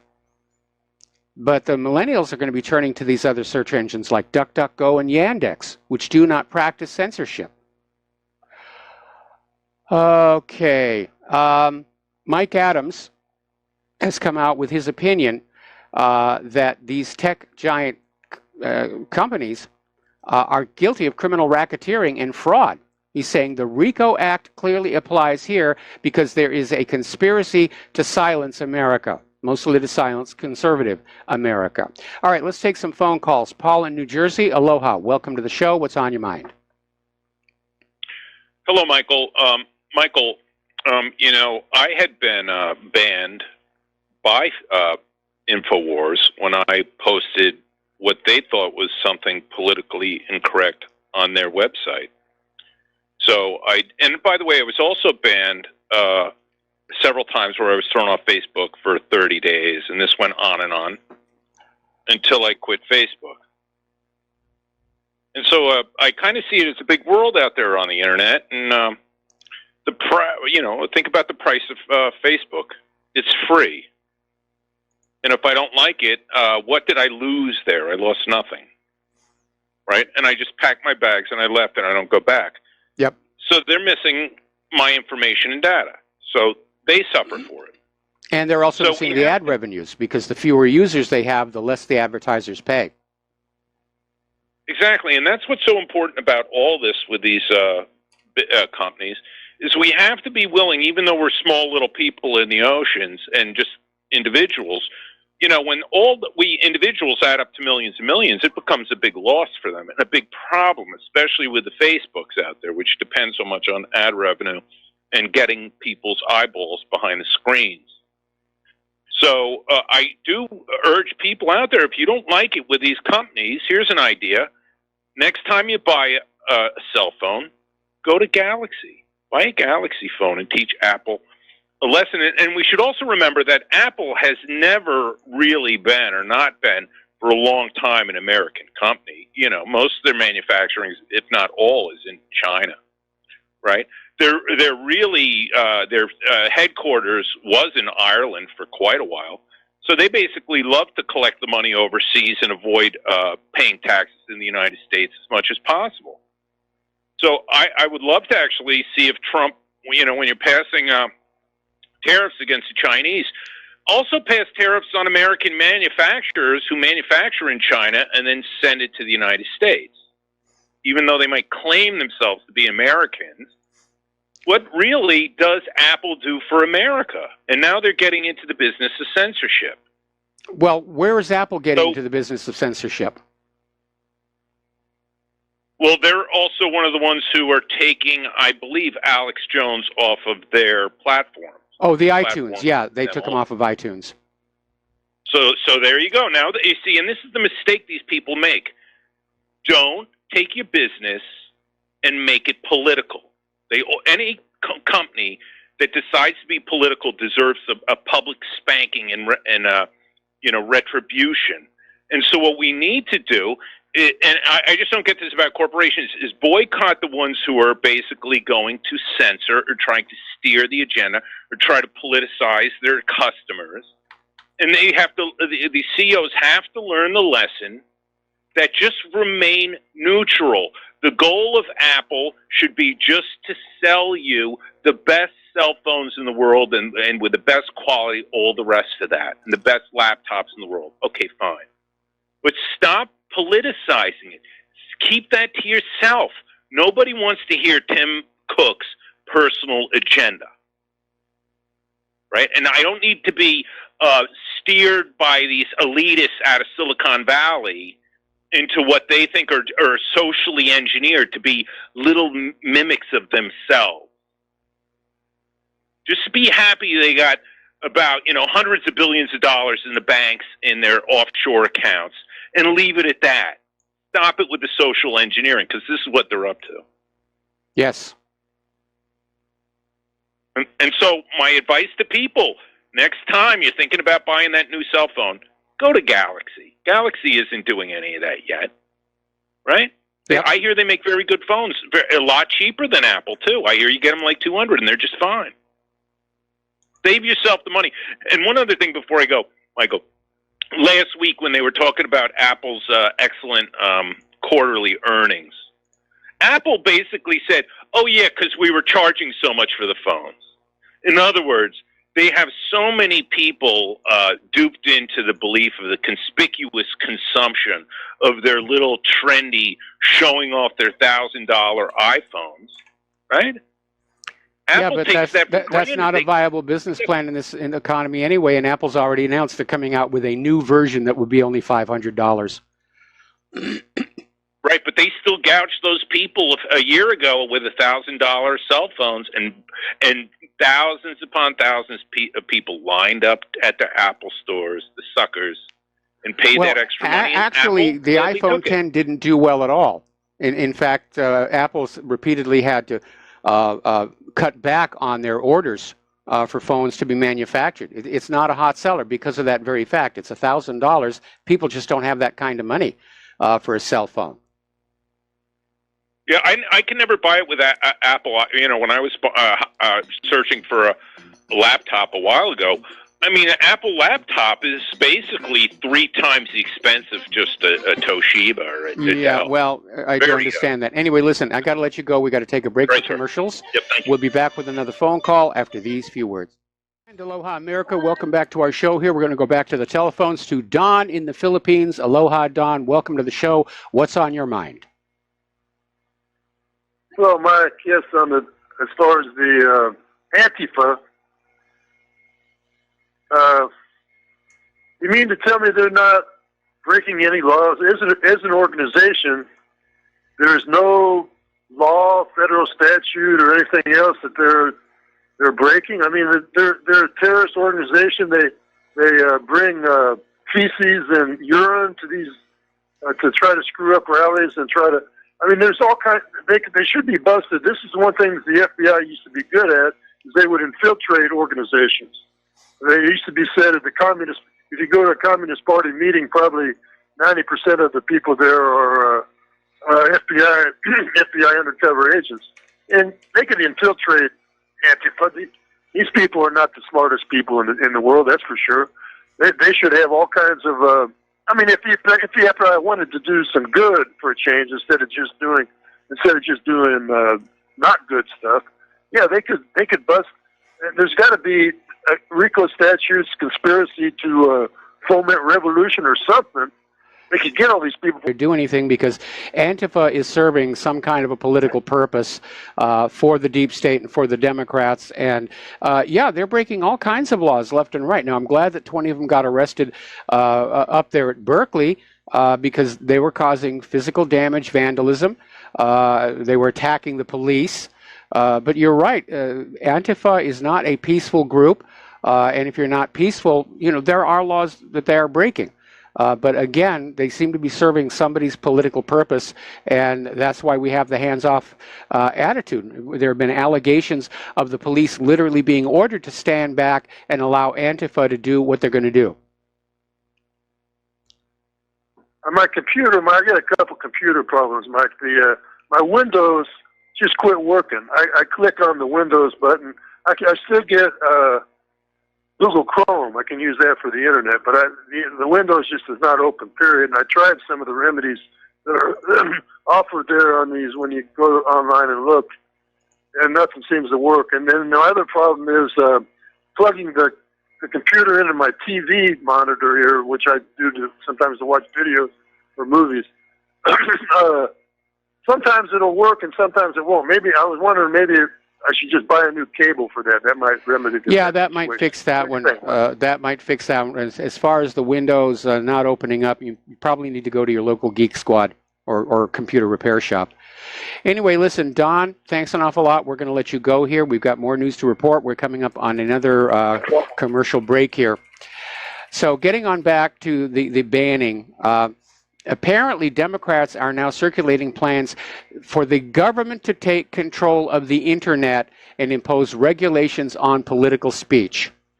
So there it is, the declaration of war.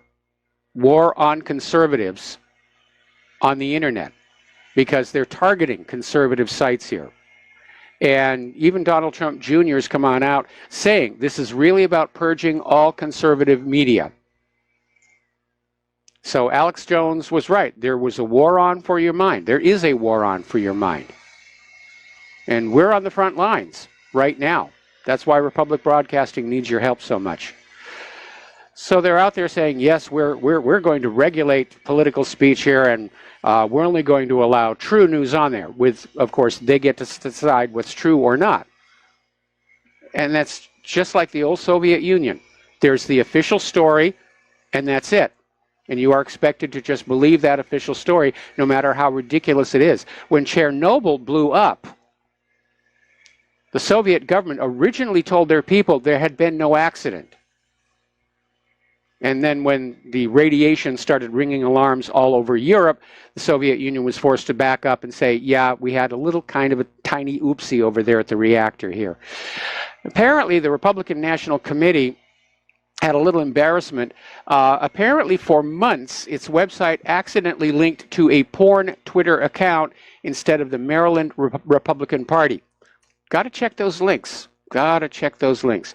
Now, West Virginia has announced they're going to allow smartphone voting for those serving overseas. And they've developed this app for federal elections. VOATS, was the Boston company, developed it. And basically, when you vote, it takes a picture of your face, and they use facial recognition technology to make sure you are really the person who should be voting there. Now, my first thought is, what happens if the phone's camera is pointed at a photograph of someone whose vote is being stolen? It doesn't strike me that this is a secure system at all. But then none of them are supposed to be secure. This will get hacked. This will definitely get hacked. Alrighty, we're coming up here on another commercial break, and we'll be right back after these words from our sponsors. And aloha, America. Welcome back to our show. We're going to take a couple of phone calls, starting with Daniel in Canada. Aloha, Daniel. Welcome to the show. What's on your mind today? Oh, aloha, Mike. Yeah, I just wanted to mention something that I think everyone's missing about the Alex Jones banning. That, like, the definition of conspiracy is two or more people acting together to get a desired outcome. And no one's mentioning the fact that Apple, Facebook, and YouTube happened to ban him all at the same time. Now, we know that YouTube employs the Southern Poverty Law Center and the ADL. So I'm just wondering if Apple and Facebook sort of bowed to their pressure as well. Well, first of all, a lot of people have commented on the fact that all of these tech giants did act apparently in concert to take down Alex Jones. And apparently this is just the start of an all-out war on conservatives on the net. In fact, I was just getting ready to post a video from Lisa Haven saying that there is literally a plan by the Democrats to remove conservatives from the internet. They're going to pass bills. And, of course, that's discrimination. The Equal Protection Clause should apply here. So should the First Amendment. But the Democrats have gone full fascist. And that's the ugly reality here. Yeah, I think Alex Jones, a lot of his supporters, I mean, they learned a lot about Hillary Clinton before the 2016 election. Yes. And coming up on the midterms here, that might be the real motive. I don't think they care about Sandy Hook or any of the other things.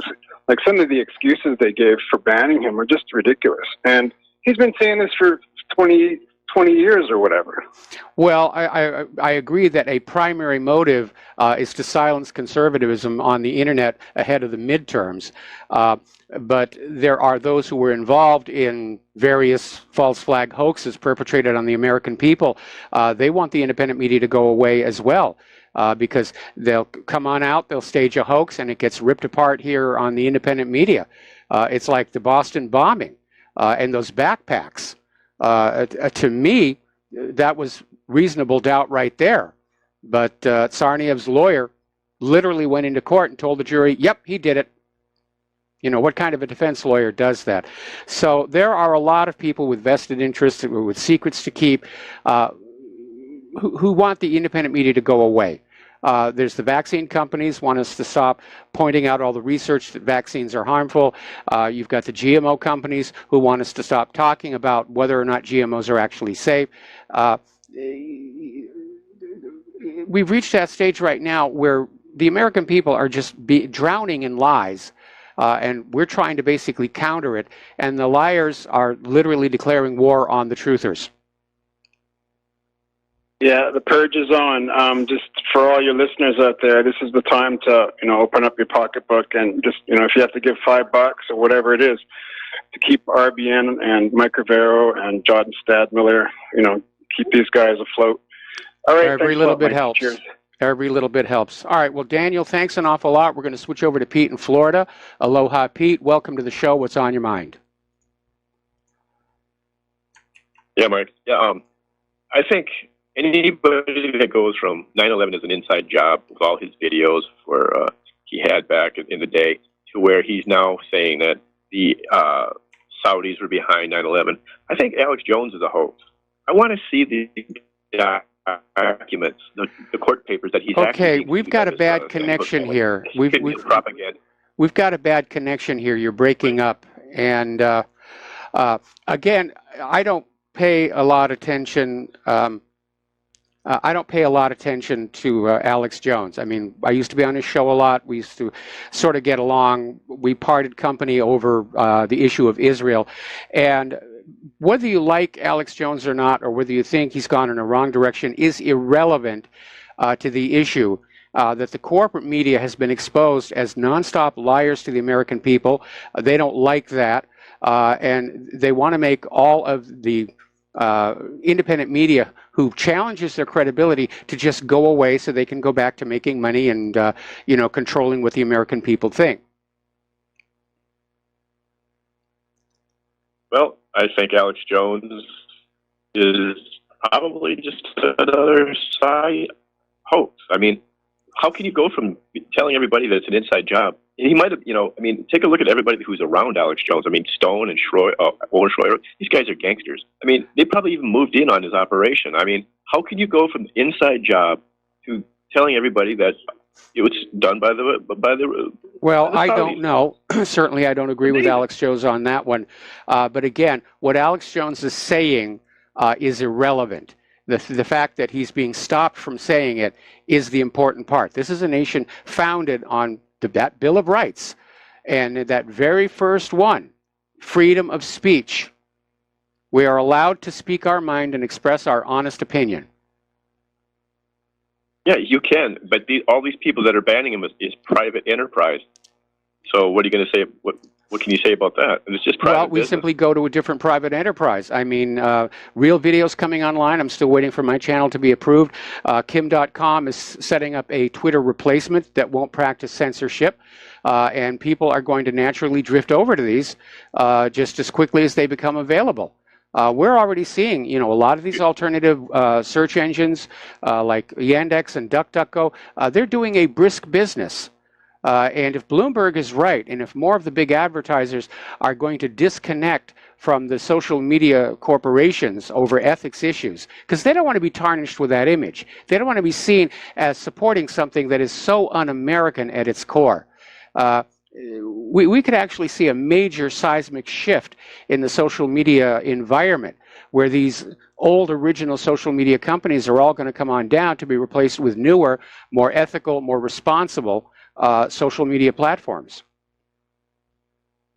Well, hopefully the big conglomerates, they're all merging together, Comcast, everybody merging together. Then they're going to start butting in and saying, well, you can't come onto our lines if you got hate speech or if you're going to do these conspiracy theories. We haven't gone up the ladder yet. They can still bring on the big boys and say, you're not going to use our servers. You're not going to use our lines. I don't think there's an end to it, long as it's private. Unless we butt in and say we're going to nationalize these companies, I think private enterprise, this pyramid, is just going to continuously tighten up and, dictate what can be put on their system anytime they want. Well, at that point, I would say that we need to basically see new internet companies start up on that same model as what Kim.com is doing. I mean, ultimately, the American people will have to make a choice. And I think American people are going to decide they don't want to go with any social media platform or any internet connection that dares tell them what they can see, hear, read, think, or decide. And Americans need to get angry about this one. They really do. This is an attack on what it means to be an American, an attack on our freedom of speech. Anyway, Pete, your phone line is breaking up, so I'm going to let you go, and we're going to switch over to Mateus in Canada. Aloha, Mateus. Welcome to the show. What's on your mind? Hey, Michael, it's regarding the Venezuelan flying bomb assassination attempt. Yes. The day that it happened, I was watching a montage of local video clips from different angles, from different sources, and one of them showed the building where the alleged flying bomb had crashed into a building. And there's an open debate right now whether or not, there's an open debate whether or not that was the firefighters telling the truth that it was just a gas explosion, or if the government is telling the truth that it's a flying drone. Well, there is a video of an actual drone. Somebody got it on their cell phone camera. The drone was just flying in, and it exploded prematurely, apparently. And Venezuela is saying that they do have electronics to keep drones away from the president when he's out there making speeches, because things are very tense right now. Right. So that was not the drone that crashed into the building, correct? No. Right. So I'm only referring to the drone that crashed into the building. Is that the video evidence shows that it was not a drone that crashed into the building. I'm not saying that there was not the drone that you saw, but what I'm saying is that what it shows is two windows that both have screens on them, look like ornamental wrought iron screens, and there is heavy black smoke that is stained the bricks above both of these open windows that have these screens on it. And it clearly shows that the firefighters are telling the truth about that part, that there was no damage to these screens. Well, there was no object that crashed. Hang on. Mateus, how do you know the drone didn't crash into the building through a window on the side that didn't have bars and started the fire that way? I mean, your argument is actually pretty thin. Anyway, Mateus, thanks a lot for the phone call. I need to let you go. We're running out of time, and I got a lot of news to get through here. All right, getting back on over to the FCC. Apparently, the FCC fabricated the claims of a DDoS attack during the net neutrality fight. And apparently, this came back in May of 2017. John Oliver of Last Week Tonight was asking viewers to flood the FCC comment section with support for net neutrality legislation. And the FCC claimed that they'd been hit with a DDoS attack. And apparently this was the second time Bray made this baseless claim. He did it also back in 2014. So again, more hoax, more fraud, so forth and so on. Down in Brazil, a Brazilian judge has suspended the use of products containing the agrochemical glyphosate. And more and more, the rest of the world is waking on up to just how dangerous this chemical is. The World Health Organization has declared it a probable human carcinogen. And the EPA and the FDA just turning a blind eye on that. Even worse, the Environmental Protection Agency has enacted what they call a significant new rule, allowing companies to use asbestos in manufacturing again.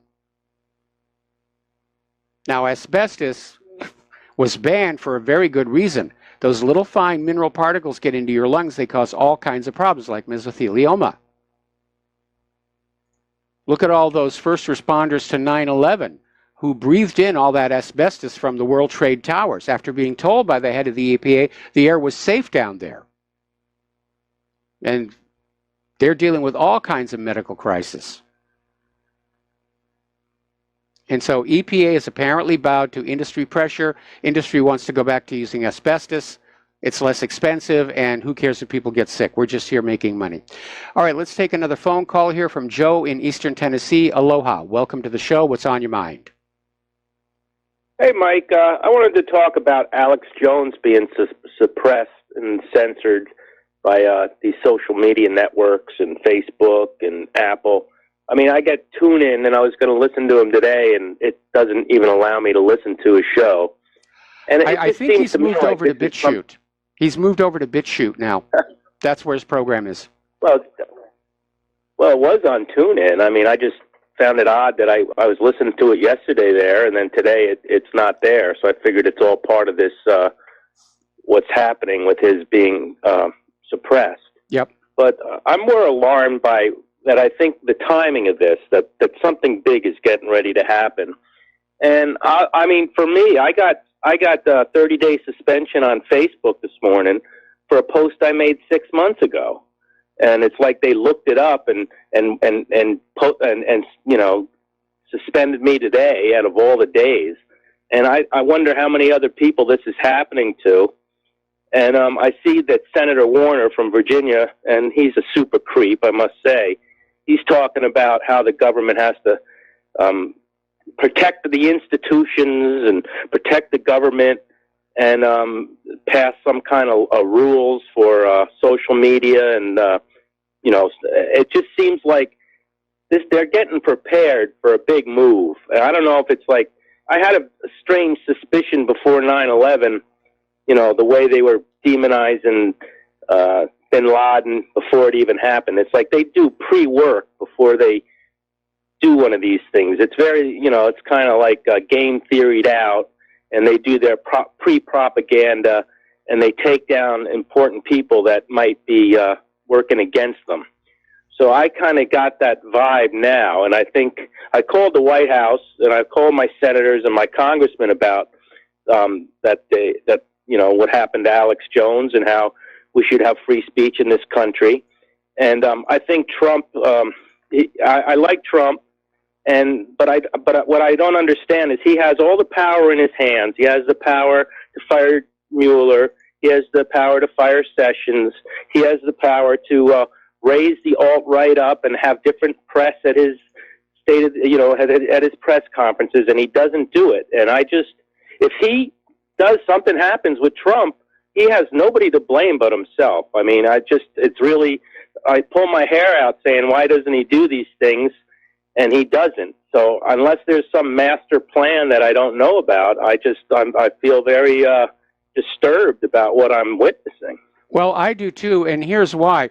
Trump has to understand it was the independent media that put him into that Oval Office, especially Alex Jones. And Trump is, at least for the moment, seems to be just turning his back on him. Talk about an utter betrayal here. And Trump, if Trump is seriously thinking about running again in 2020, if he lets the Democrats shut down conservative independent media, he's a one-term president. And I don't know why he doesn't understand that. Well, I'm hoping it's part of his genius that I've seen before, that it's part of a grand plan, and he's going to drop the bomb as far as information or whatever, and rain. That's the only hope I really have. If it was me, I'd be, I do hear that Alex was on Michael Savage's show tonight. I didn't listen to it. I'll probably catch the rebroadcast tomorrow, and that'll be very interesting. I think that they might. I mean, this might backfire. I just saw on Fox Business Channel they were talking about Alex Jones and Facebook, and like you said, what's the word? Like, no publicity is worse than any publicity. I mean, Alex Jones is probably getting all kinds of people checking him out. Yeah, well, the phrase you're looking for is even bad PR is better than no PR. And yeah, this could provoke a real backlash. This could galvanize the American people to finally stand up and say, enough of this nonsense here. Anyway, listen, thank you for the phone call, Joe. We got to let you go. We got to take a break for commercials. Back with the last segment of our program after these few words. And aloha, America. Welcome back to our show, last segment of our program today. Now, out here in Hawaii, Hurricane Hector is expected to brush by the Big Island tomorrow, and it will be sort of close to us Wednesday night, Thursday morning, but the current predicted track has it so far south, we may not see much of anything here on Oahu. Unfortunately, the southern end of the Big Island, while the eye of the storm will not be there, there will be a huge amount of rain pouring on down and the wind, and it's not like those people haven't suffered enough down there. So hold a good thought for those people down there on the Big Island. Now, interestingly enough, at the city of Point Pleasant Borough, New Jersey, the police were called to take down a kids' lending library. Now, apparently in this town, there is this sort of tradition where people will have these little tiny boxes, very decorated, very pleasant, out at the front of their driveway, in which will be books they've read that they no longer want. And they're simply there for people to just take and read and bring back or put in their own boxes. It seems very, very harmless, but apparently the police are now cracking down on these, little lending libraries at the behest of city code enforcers who are saying that they received a complaint about the lending libraries. And so the police apparently have nothing better to do than to go around to these homes and demand that these mailbox libraries be immediately dismantled because there was a complaint. So it's like book burning has come back to this country. Real books this time, not just the internet. All right, so we're coming up here on the end of the program. I want to go back and touch on the situation with Alex Jones. It is very troubling, especially now because other people are being dropped. And it's basically proving that Facebook is morally spineless, and I'm not surprised that one advertiser has dropped them, and I hope that Bloomberg is right. More will follow.